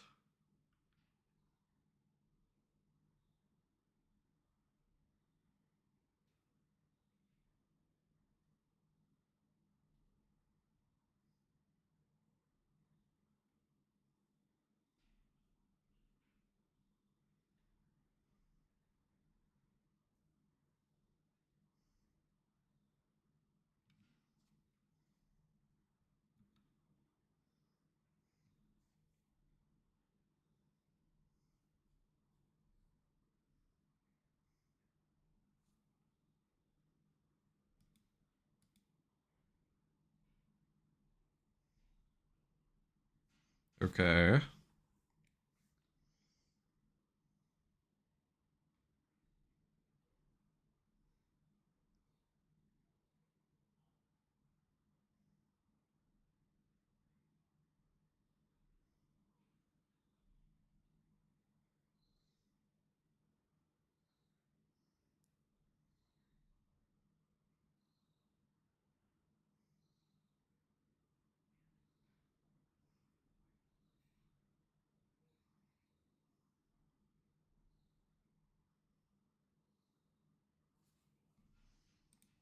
Okay, so it's seeming like I would actually put this as like a new parent. Like a scroll container. Oh, I see. So yeah, it automatically does that. Now the only problem is that currently it is cut off.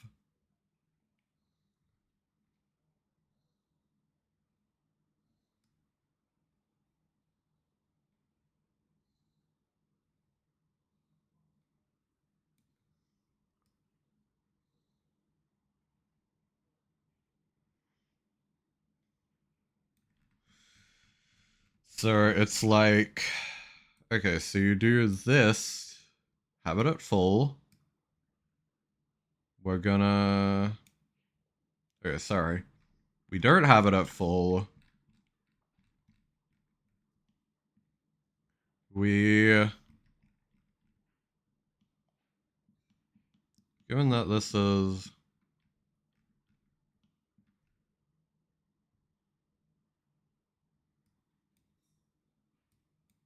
we need this at 222. There we go.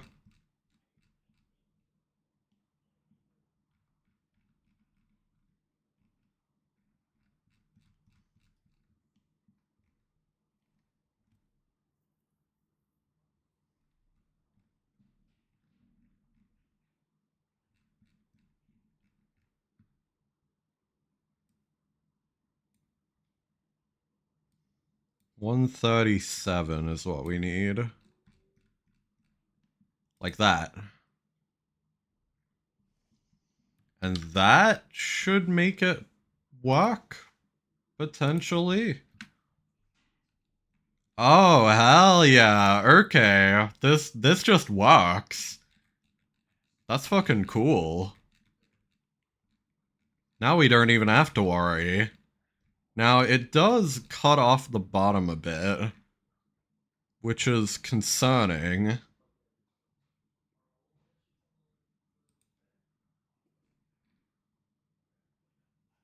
So, like, it only looks at,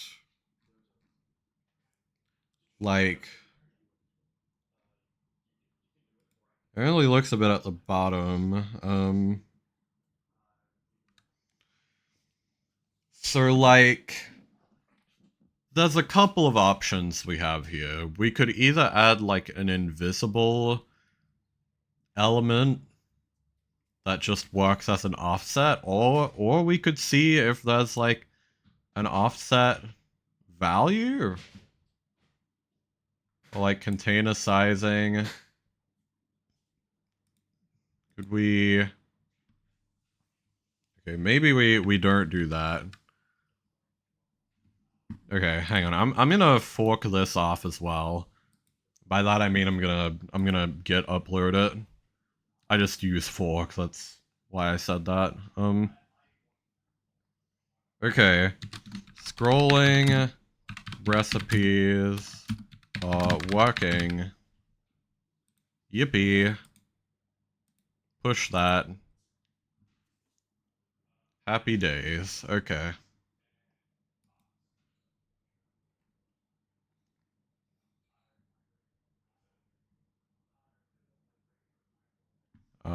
And I can bring back Spotify's volume more. And skip the ending of this because it's a bit grim.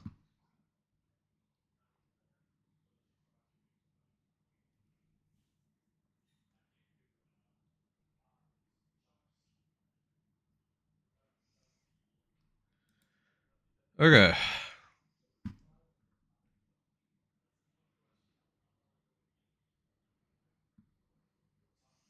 So I guess the way we're gonna have to do this is we're gonna have to add an element at the end that we're just gonna call like a spacer.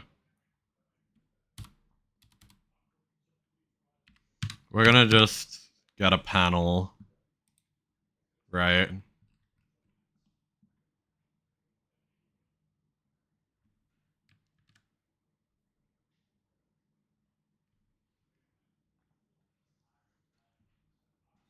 I wonder if that just works as is. Okay, yeah, that does sort of work.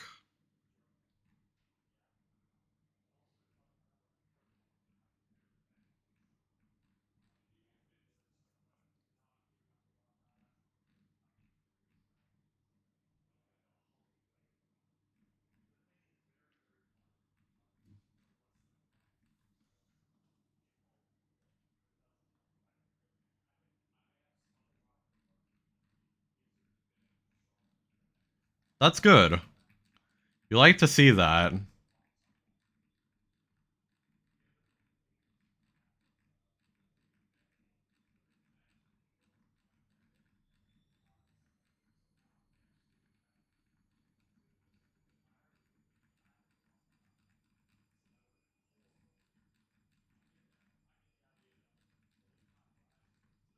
It's surprisingly satisfying to just scroll it to the music. But I will now stop doing that. Sorry. Okay.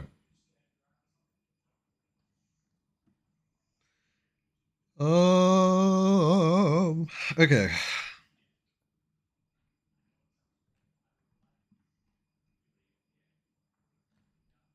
So now we can just basically add whatever recipes we want.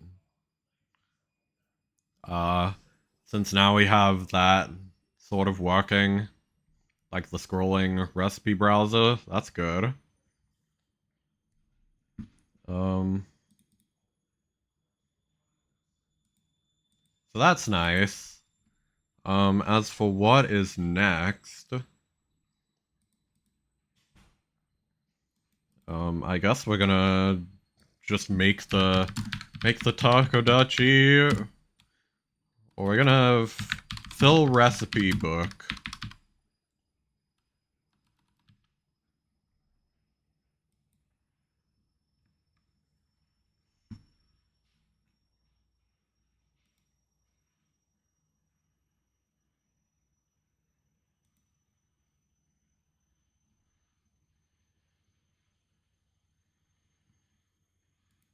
So what if we do like a theme override here? Okay, no, not gonna happen.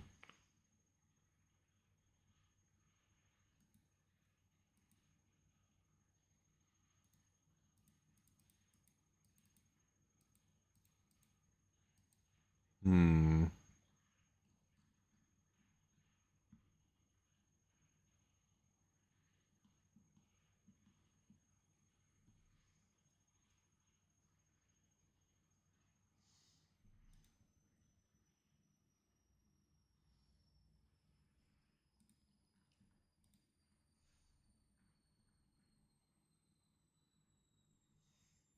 Okay, so that's good. That's all good.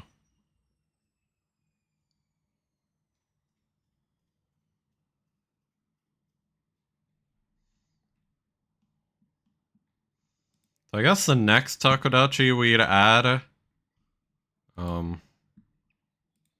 am gonna make one quick change to the flirt distance. Make them flirt a little bit less.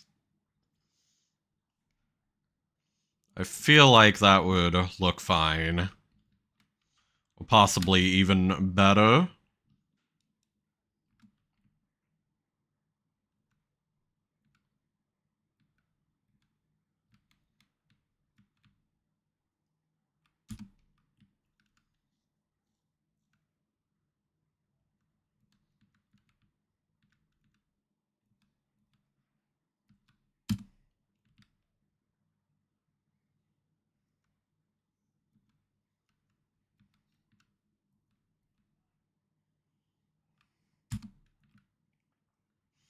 We're just gonna to spam these instead, honestly. We are going to disintegrate the pebbles.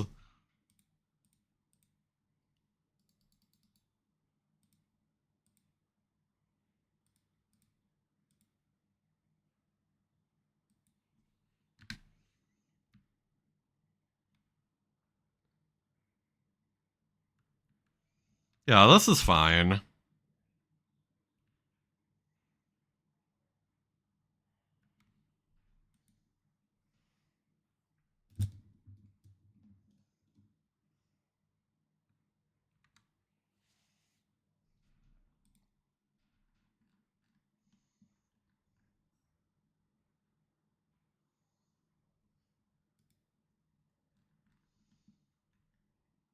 Okay. So in that case, we should now be good to start making variants of this.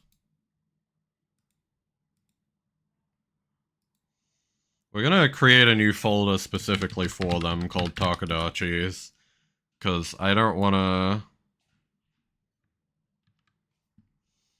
I don't want to get too wild with the... Yeah. So it should be world slash Takodachis slash Takodachi. I don't want to get too wild with the folder organization.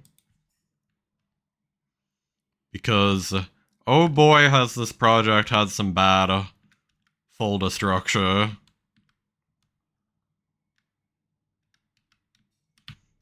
Like, it's kind of crazy.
Okay, so we should be able to make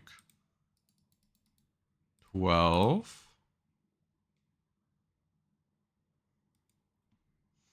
Honestly, I forgot what we were here to test.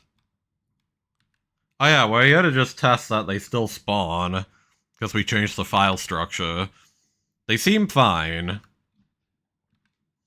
I think they will live.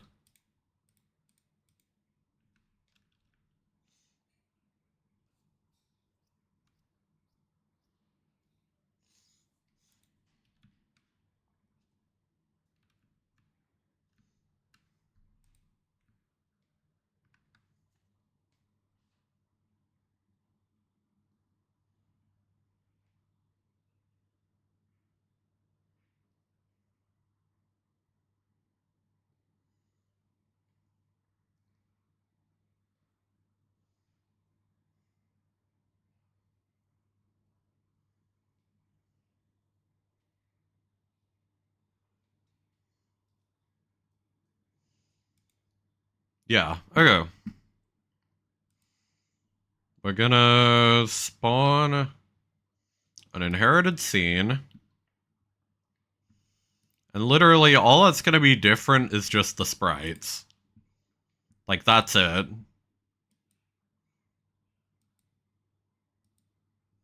We're just gonna do a new sprite frames. Gonna click on this. Gonna set Fauna-dachi. Gonna set this to 1 FPS. We're gonna play. We're gonna do objects, wild, Takadachi is Fauna-dachi.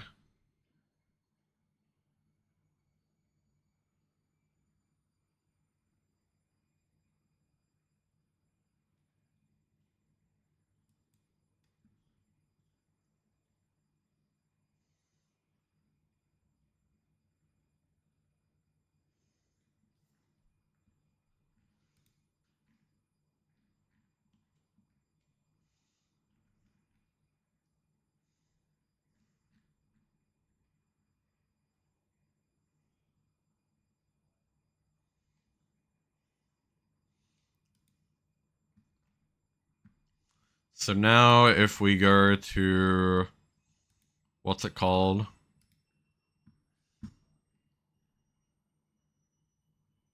Takadachi Manager.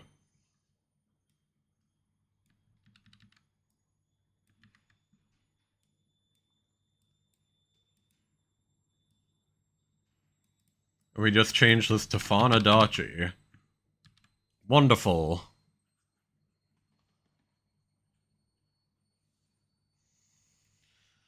Isn't there also a way to, like, do this over multiple lines just to keep it neater? Let me double check that, just to be sure.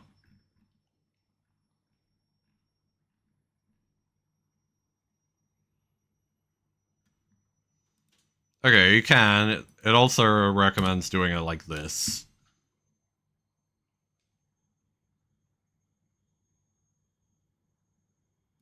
Or even doing it like this.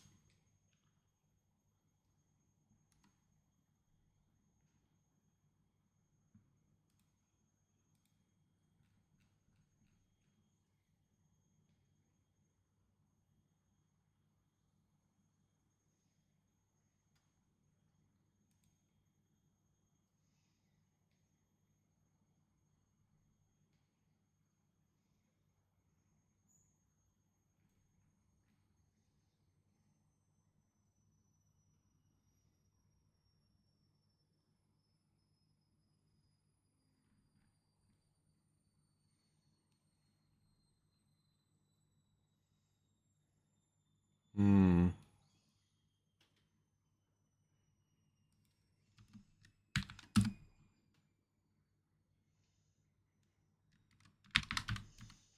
Uh,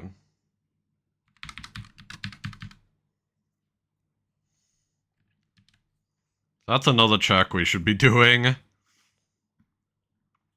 Just looking at this.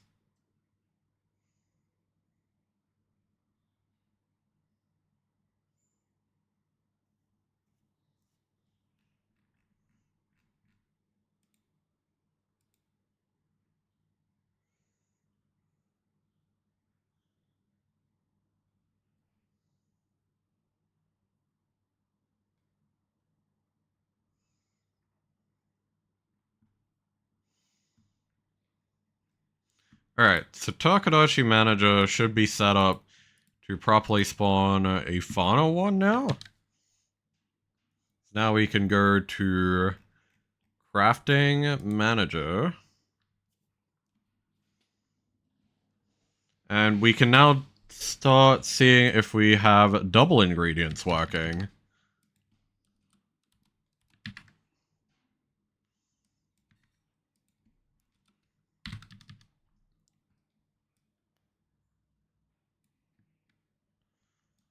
So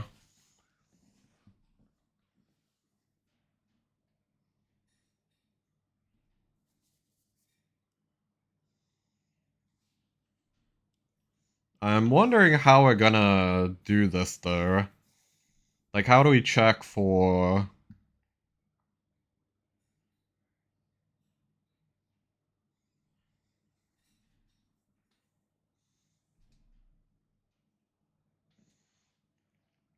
Because currently we have them as a list, right? Hmm.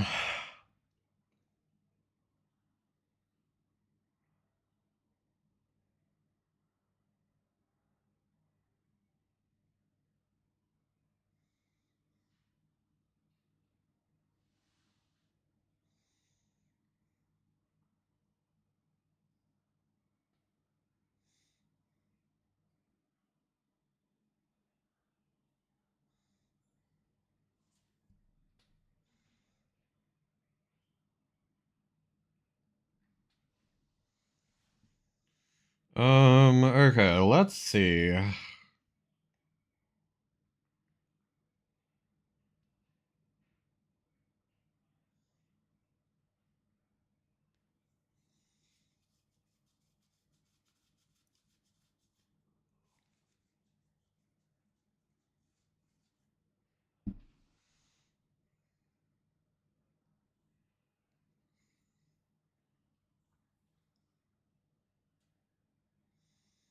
So I'm just having a think of like how we would check for a specific item ID.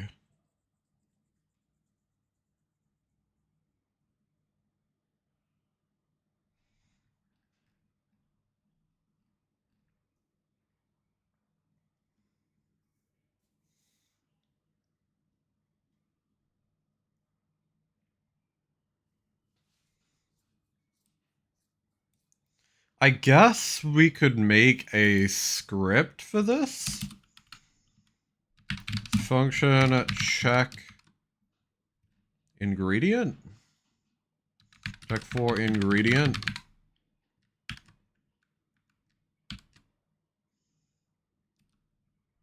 Then we do for, let's go I in range.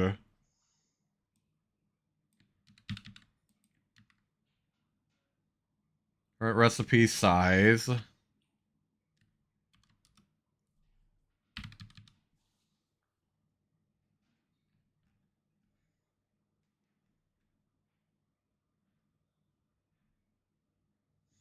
Oh, so it's 0, 0 like this. Okay.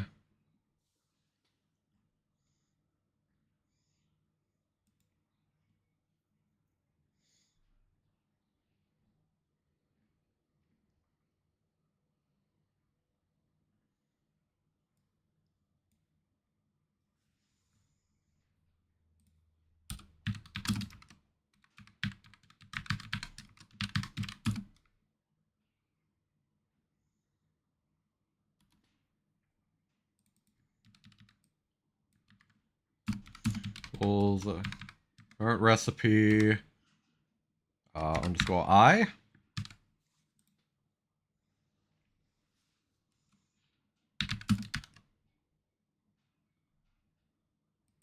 I guess we do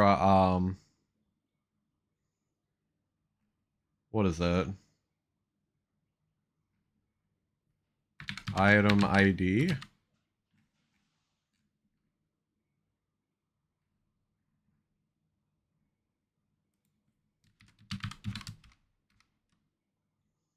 Or we'd sort of do it like this. Check item ID.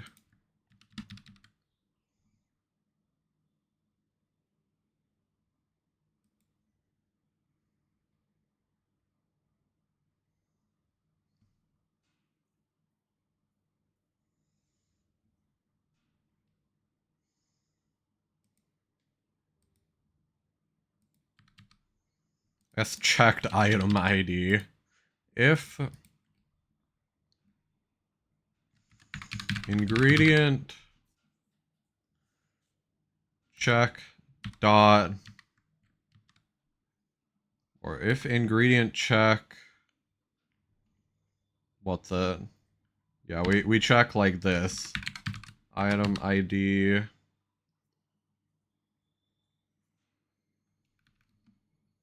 equals checked item ID.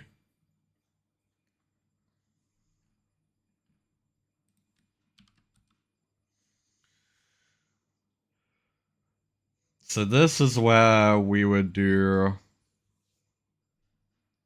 return ingredient check.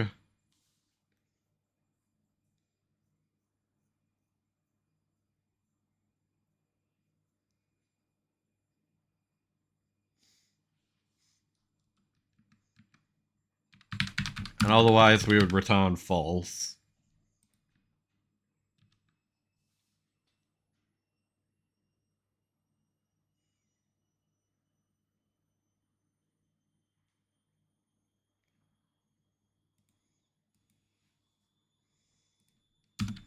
Where, okay, underscore check item ID is the ID string to check for current ingredient being checked. This just tries to find it.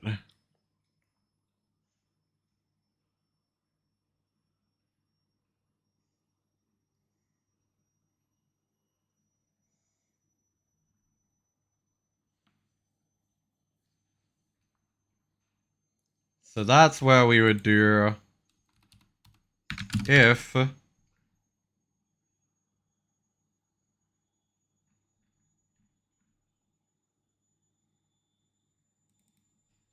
do null, we do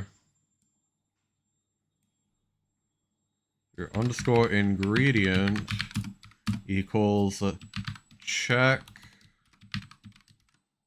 for ingredient, what's it called?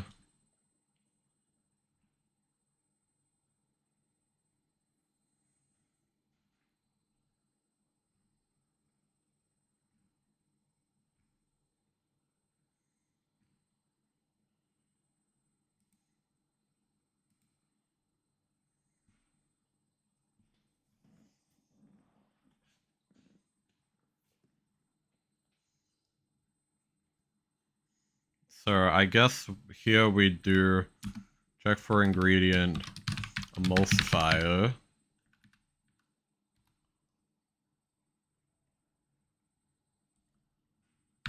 If ingredient does not equal null,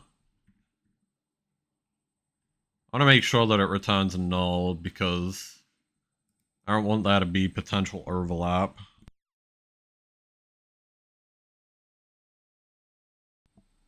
Which will make more sense what I mean by that in a bit. If ingredient does not equal null, we have emulsifier.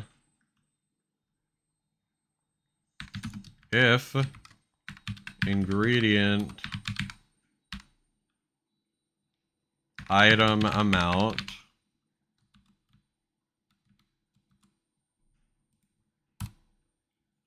stop. Why? Is higher than, or sorry, is equal to 3.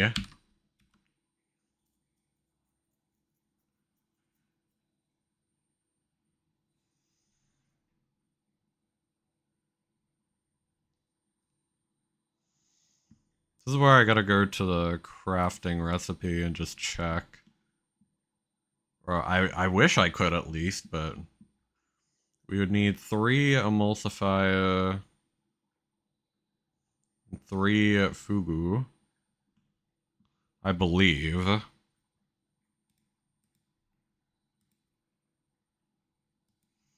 Yeah, so it's 3 of each.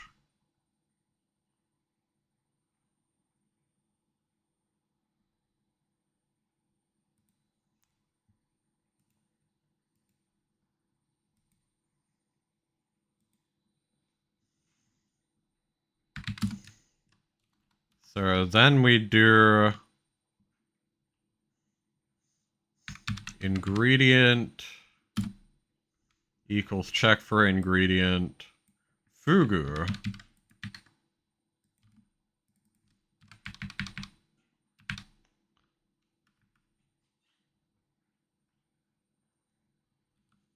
Then here we do another if ingredient does not equal null.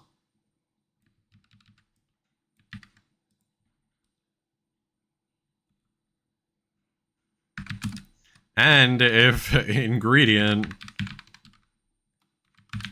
dot item amount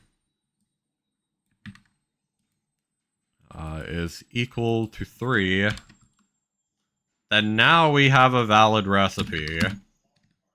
This is Faunadachi.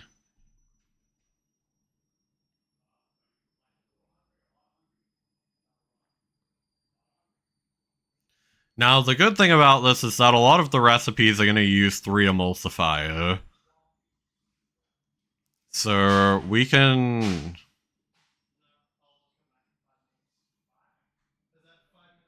now,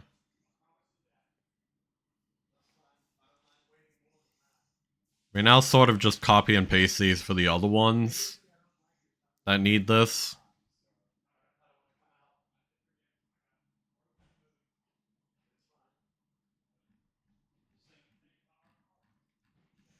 Now, if I were, if I were doing this in a more scaled way, like a more scale-friendly way, I would definitely...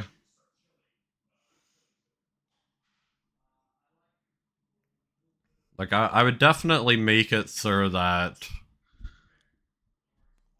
that's like a better way to give it a recipe. Like, I'd probably just make a list. Or, like, have each recipe be, like, an array of maps. Then have it just, check for a match. But, whatever.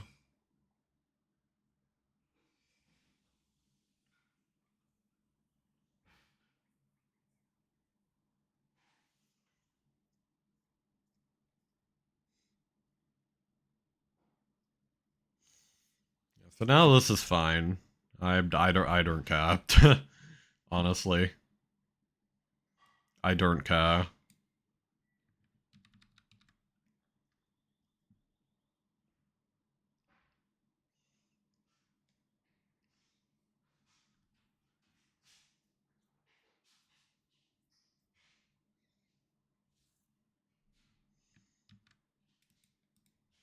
Okay.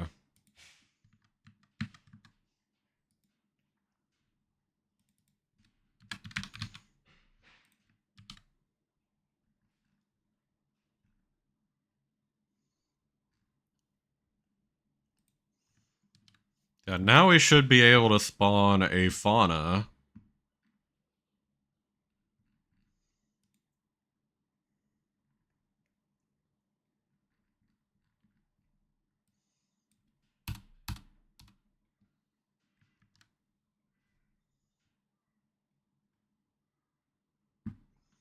Also gonna drink water while I wait for this to appear on stream.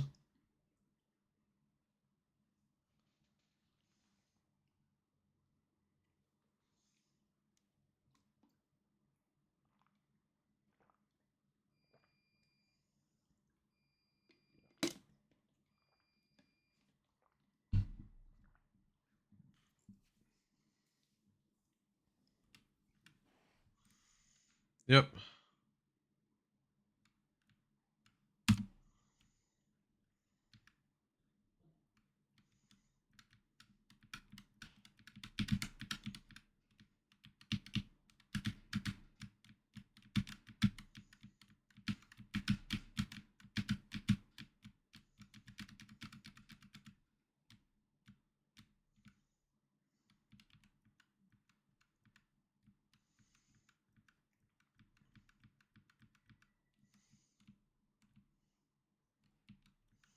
So then we can go get an ancient card and a fugu, and that should be enough for us to make it.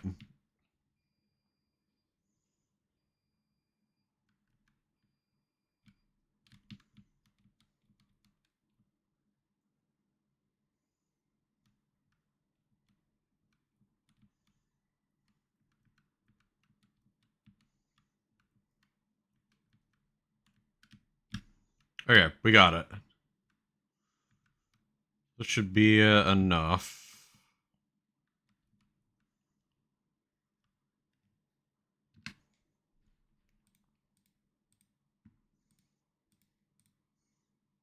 Ah, shit, I fucked up. I zoned out. We need to catch more fugu. God damn it. What have I done? I am a fool.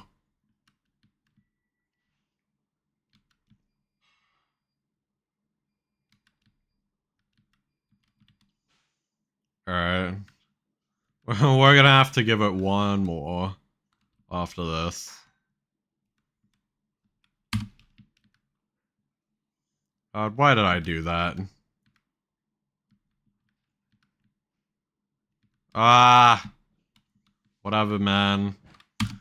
Let me get to the fugu.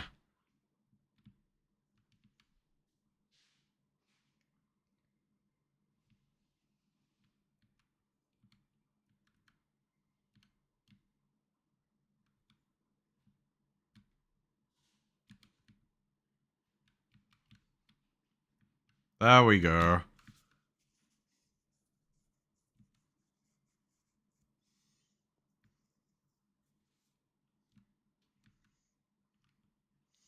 Okay, now let's not mess this up again. We got 3 fauna, 3 of this. God, no, don't stir yet. Damn it. Alright. We add that, we add this, then we stir, and here she is! Yeah, okay. Good. So it does work. That's good to see. I want to make sure it works anyway. Like, let's make sure of that.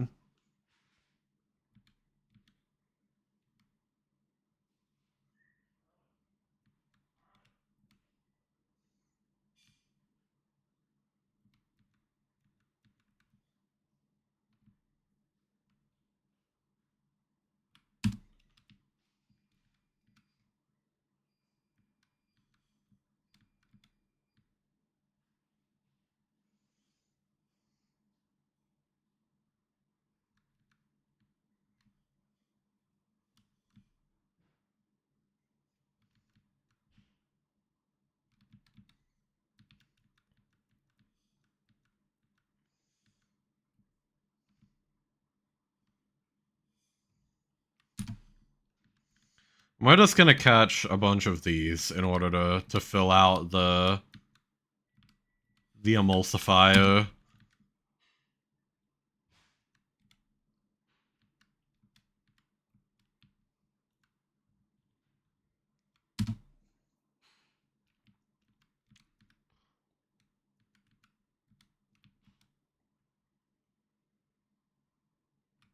Yep. Okay. That should be enough.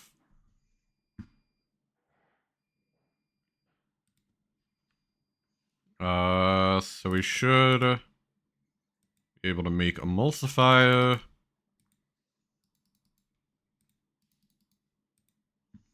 So if we put this first and then this, it should do the same thing. Yeah, okay. So it made a second one. Good. That means this is working as intended. Now have multiple different types of takodachis. Hell yeah. Good to see, good to see. Alright.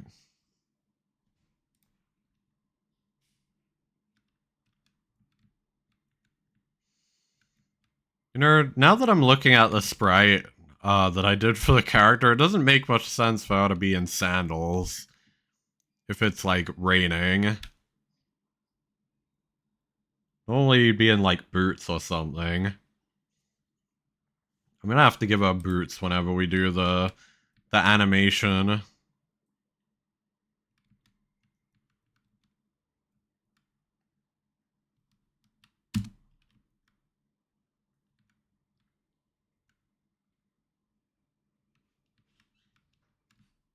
Damn it. I missed the dude.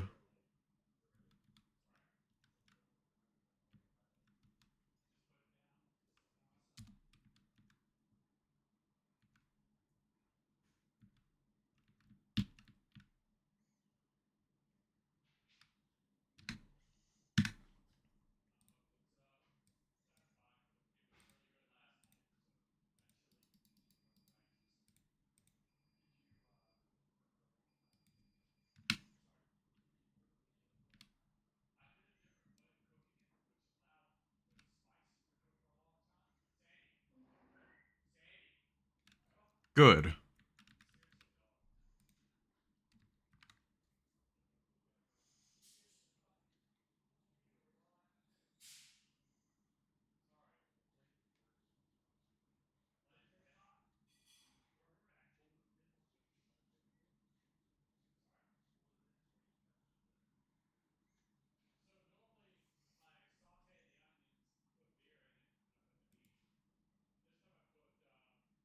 Hmm.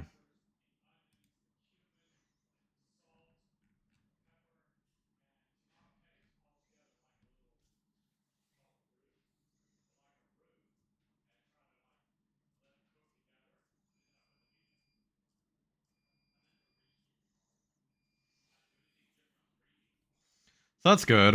We have that recipe working. So what is the next recipe I wanted to add? Okay, so I wanted to add a very similar one, but for the heat fish. And it's just gonna be a wawadachi, as I call it.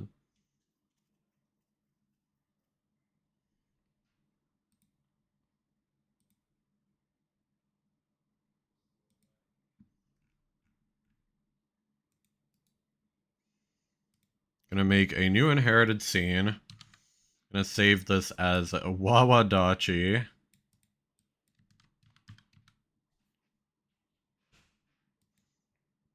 Like that. Gonna have a new sprite frames.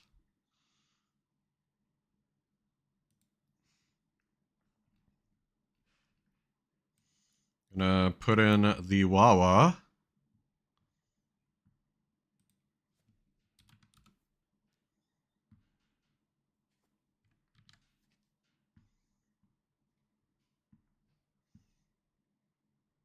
We're going to set up the script for this.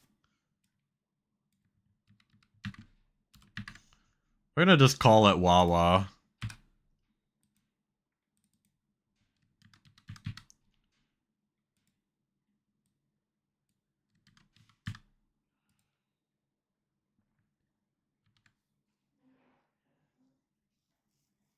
Yep. So just like that.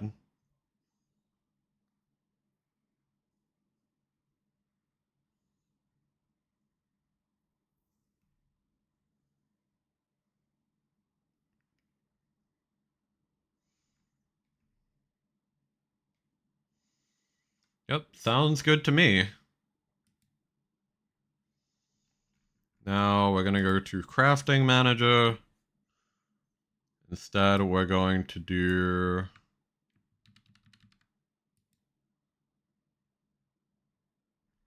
this.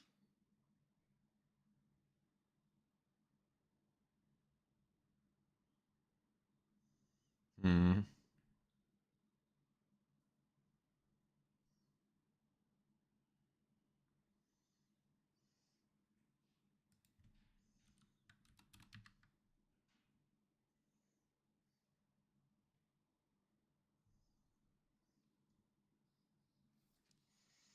Gonna check for ingredient.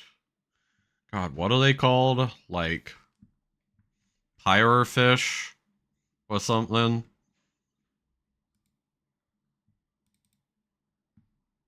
Pyrofish, yeah. Also, the cat is back.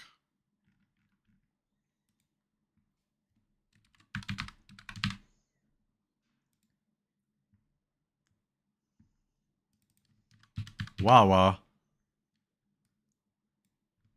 Then we change this to Wawadachi.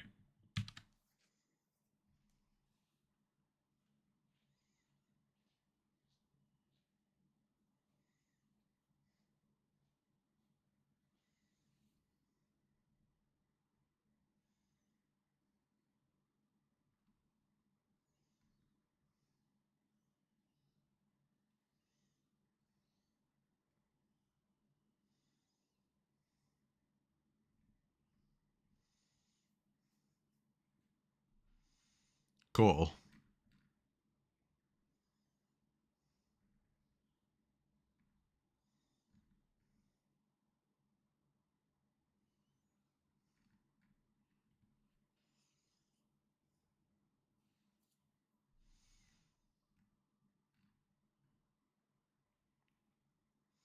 Yeah, I believe that should work, so I'm gonna test this.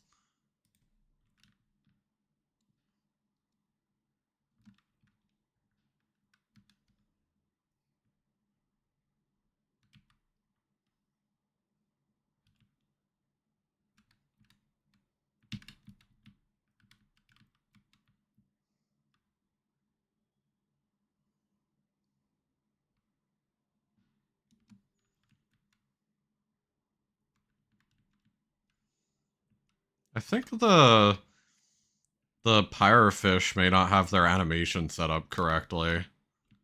Yeah, okay, hang on. That's an issue in and of itself.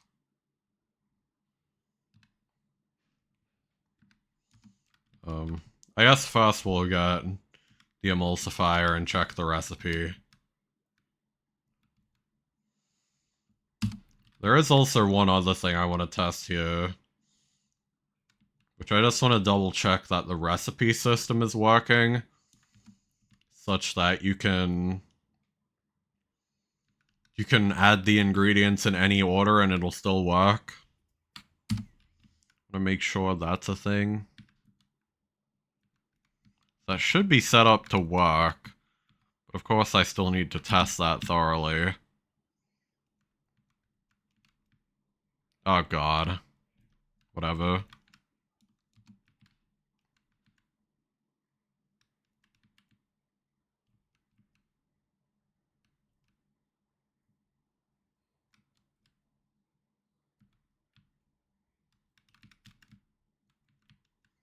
Good.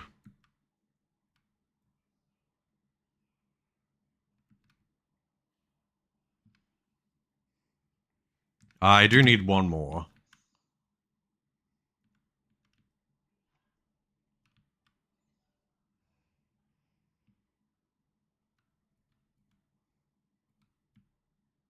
There we go. Nice. Okay, so we're gonna turn all of these into emulsifier.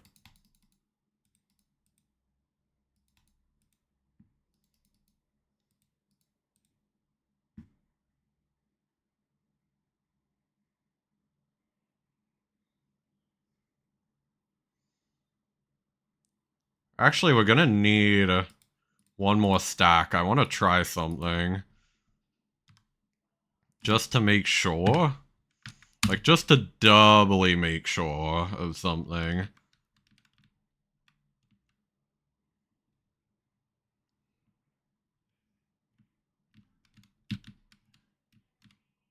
want to make sure there are no bugs here.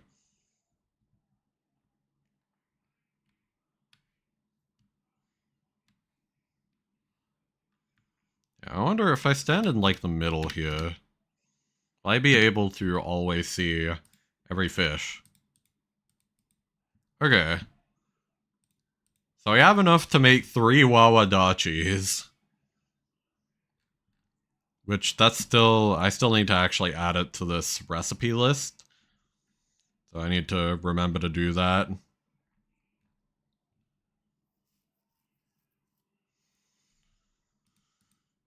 So just to sort of make it a bit more obvious, like what order I'm doing stuff in. So let's try this. Okay.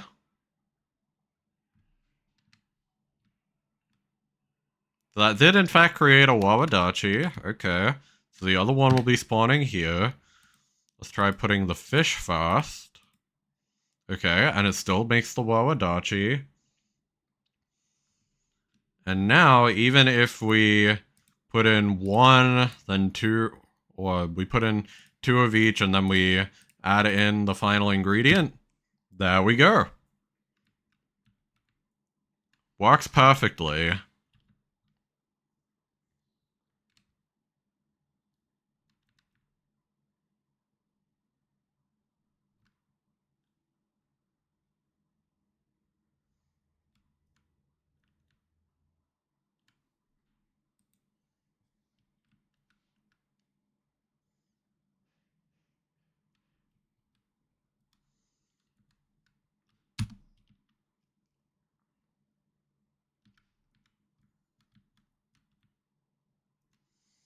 Oh god, I just realized we don't even use the pebble fish in anything yet. I'm pretty sure. I need to add another takodachi to this.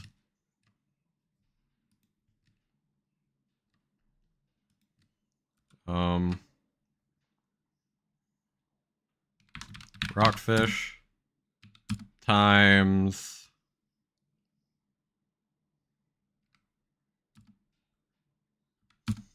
equals sparkling taco. Okay, noted that down for later at least. Whew. I'm getting tired.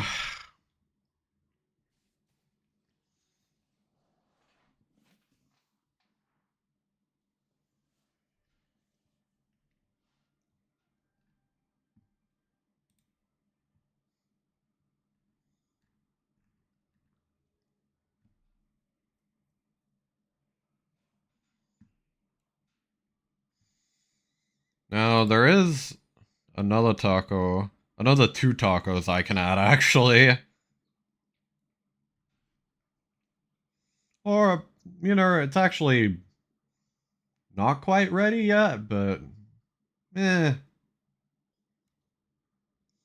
One that I could add that isn't quite ready, but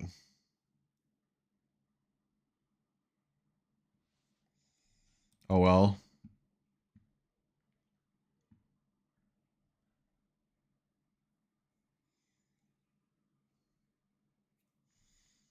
I mean, first of all, let's just actually add it to this list.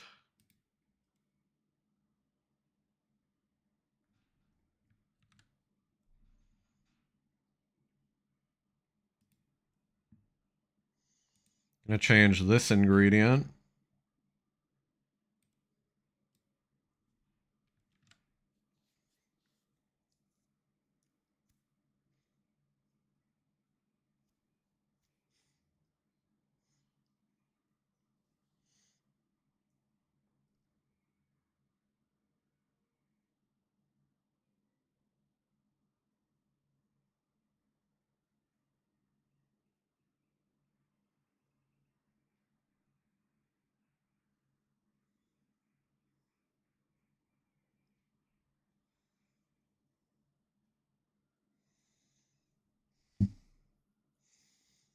Yeah, okay, so let's test this.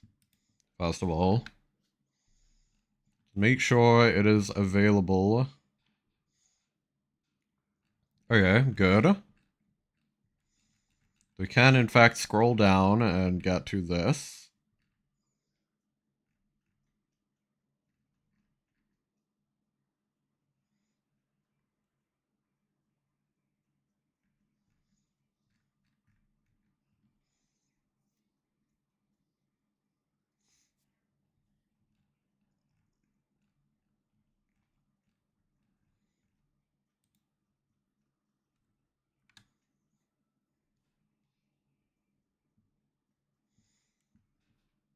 And then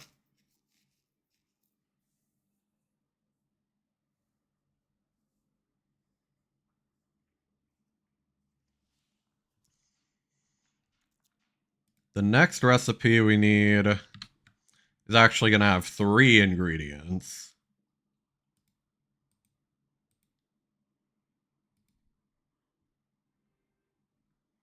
It's going to be... I have a direct message.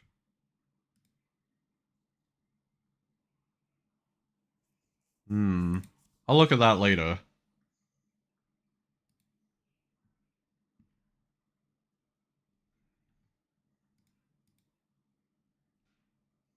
How curious.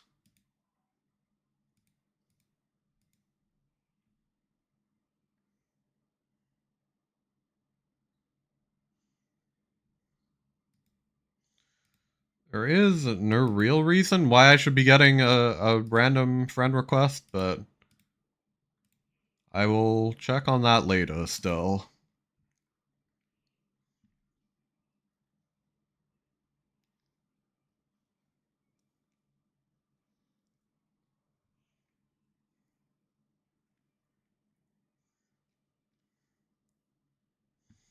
So it should be 2 heat fish.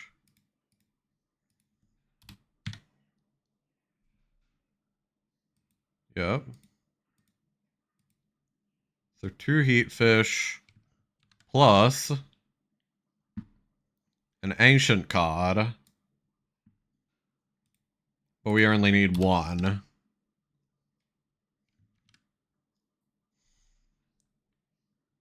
Alright, so I'm gonna check that recipe was added correctly. Okay, good.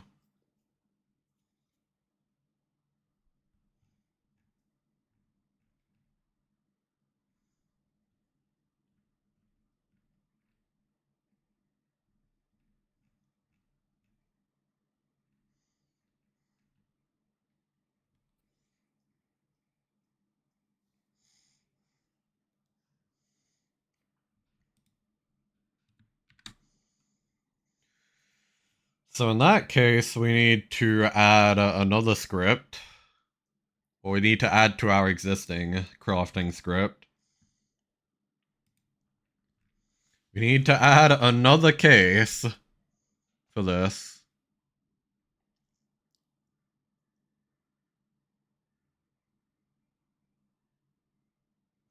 You know, this actually should just be a switch statement. Now that I'm looking at this. Hang on.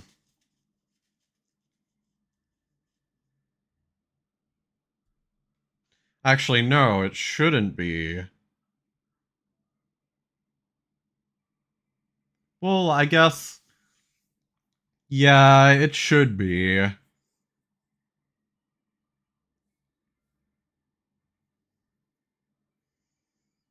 Yeah, okay. Switch statement. Match? It's called match? Come on, man. Really? Why you gotta change it like that? Why can't you just be normal?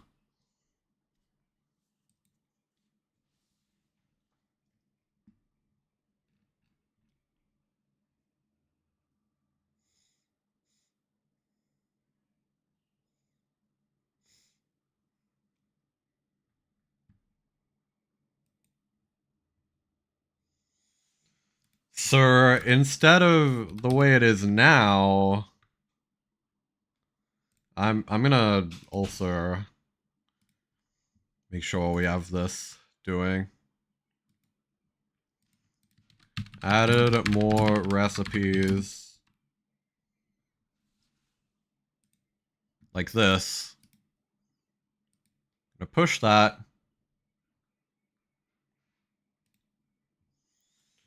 And now we're gonna mess with whatever the hell this is. Gonna do match. Current recipe size.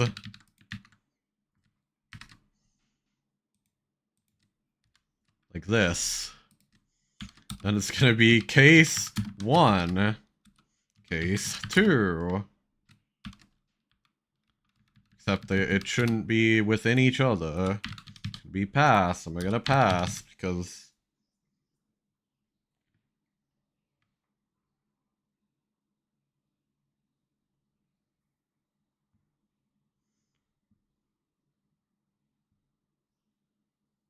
What?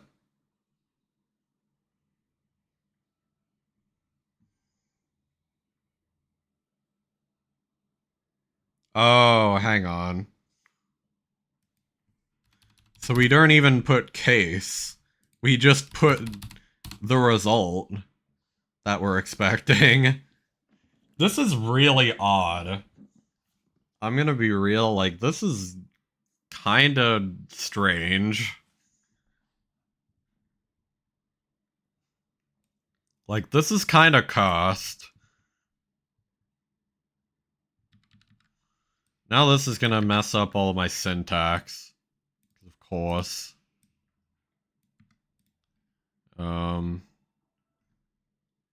Okay, that should be all good.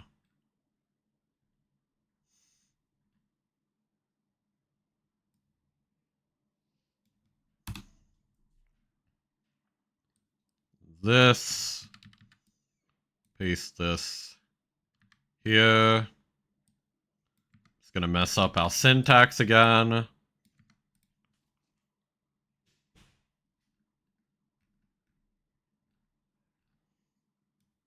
Alright. What the hell is this? Why is there a red dot?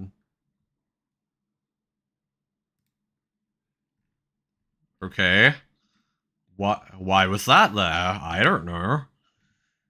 Apparently clicking it just got rid of it, but I don't know why it was there. Alright, whatever. 3. I'm gonna pass. Just for now.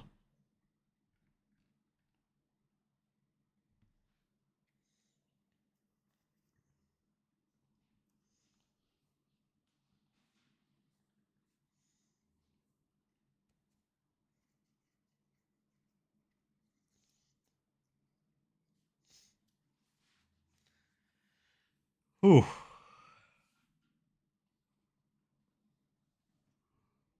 Oh my god, why am I getting so tired? I shouldn't be this tired. I slept for like 7 hours. Like, solid 7 hours sleep.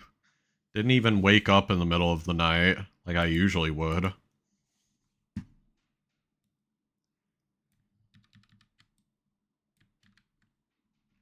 Oh, the cat is back to terrorize me. It would seem.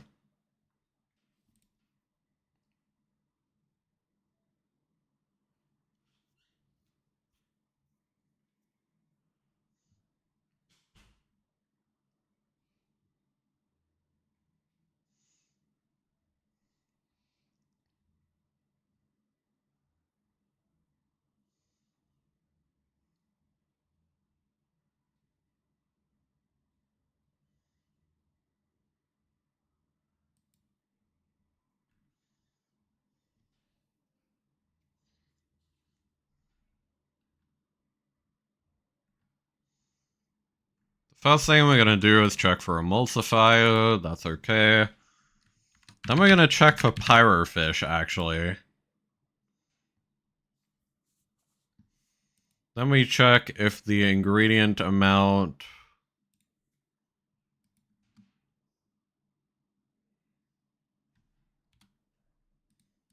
This is... We have pyrofish.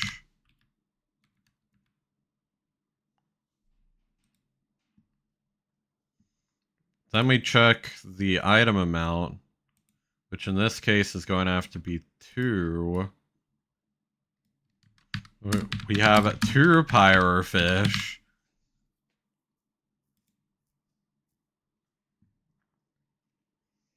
We're gonna repeat this inside of here one more time.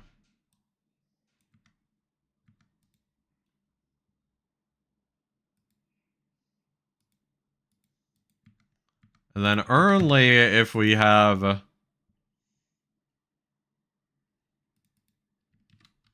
ancient card as well.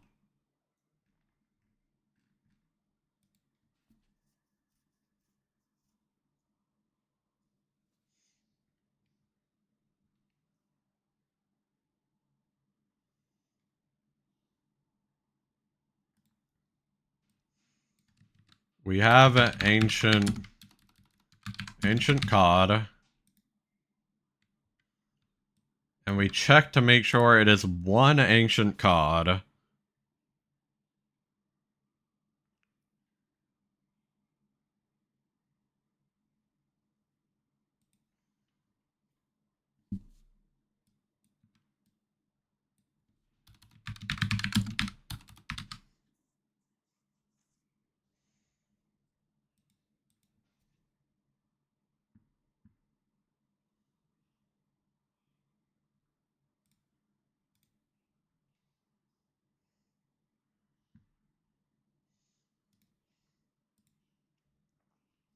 Okay.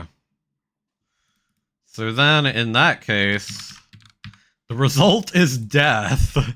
The result is death.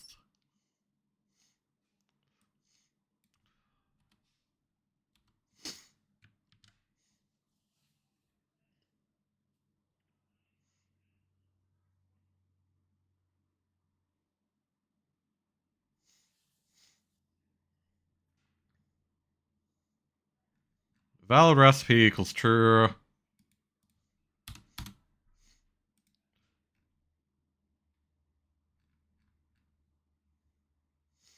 So there's a couple more things we need to do here. One is that we need to make another inherited scene. Well, once again, the only thing that is different is that we're gonna have a different sprite.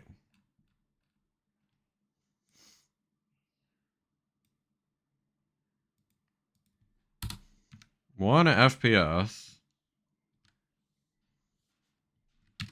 Death Taco.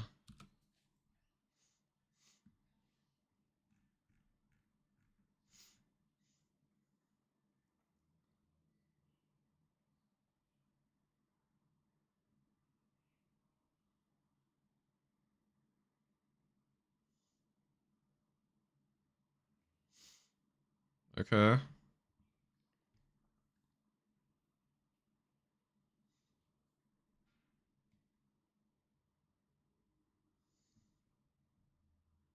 Yep.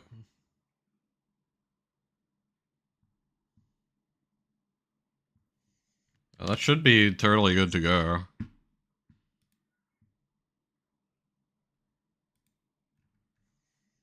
Now we're gonna add another one of these, and it's gonna be death. Yeah,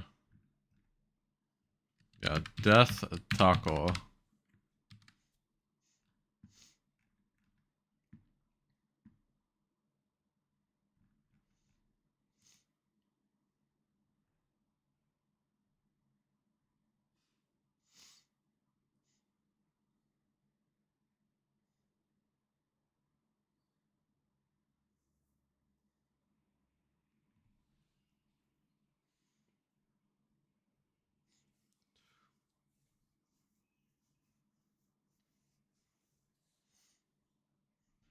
Yep. So then we do.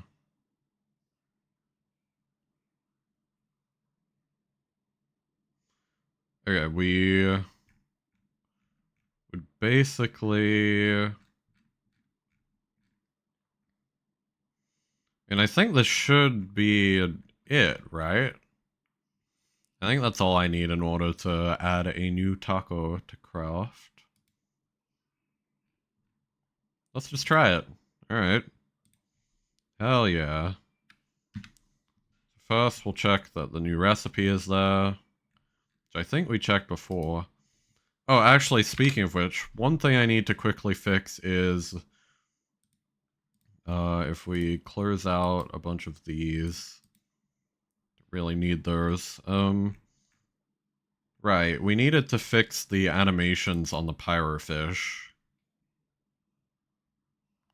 Not this one, the swimming one.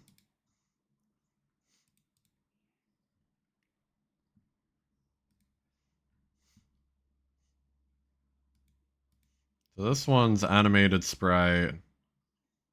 Yeah, it isn't set to autoplay on load. That's the issue.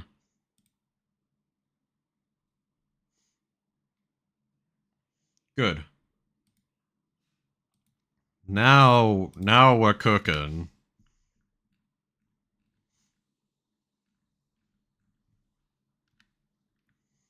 Okay.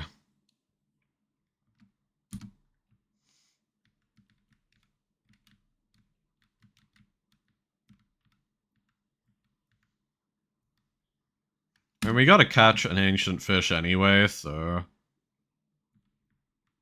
I shouldn't be catching fodder for whatchamacallit. I don't know. Shouldn't be catching fodder for emulsifier yet.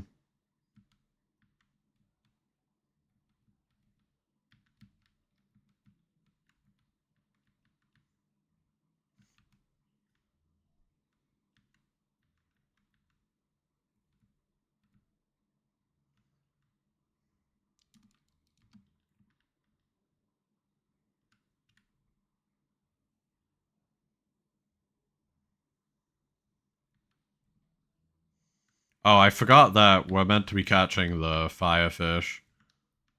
Let me get you. Maybe able to catch one on our way up. Oh, I missed it. Okay. That's okay. We can go catch yet another.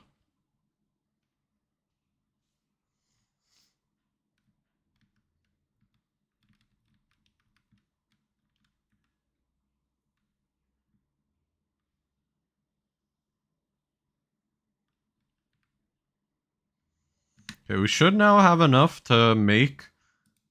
Yeah, we have enough to make the fish.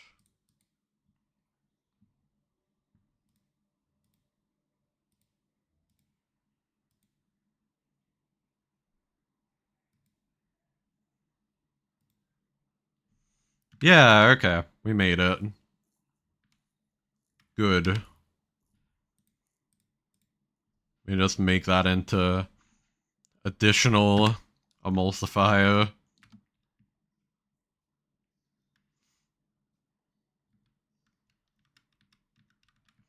Yeah, by creating those really large crafting trees, we can get basically anything to be a recipe. Ah shit, I put in too much.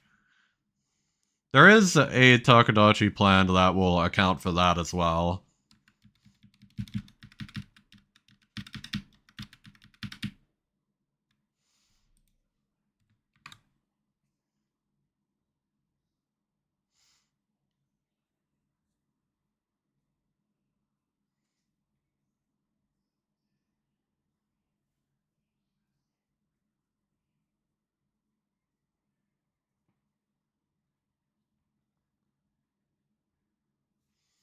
Well, with that said, I think I will be ending stream in just a second.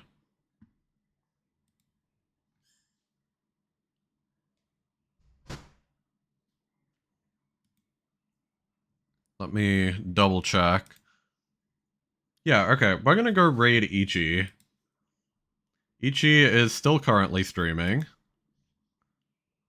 So, in that case, I am fine to go raid Ichi. Yeah. Let's raid Ichi the Invader.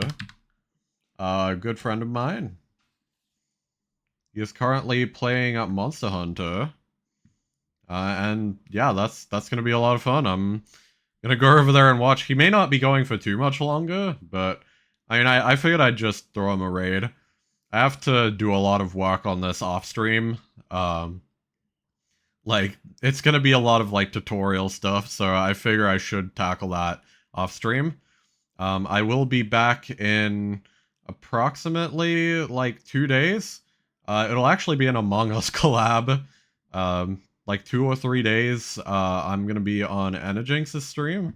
So let me just give a quick shout out to Enajinx as well. Yeah, she's doing a big Among Us collab with her community. So she'll be, yeah, I'll be on there. But yeah, other than that, that's pretty much all I have. I'm gonna try and get this game done before the deadline, but obviously there's a lot of crunch to handle. So yeah. It won't let me raid yet. Oh, okay, hang on. I can dismiss it. Now we can raid. Alright. Yeah, that's it. Bye-bye. Go raid Ichi. Yeah. Thank you all for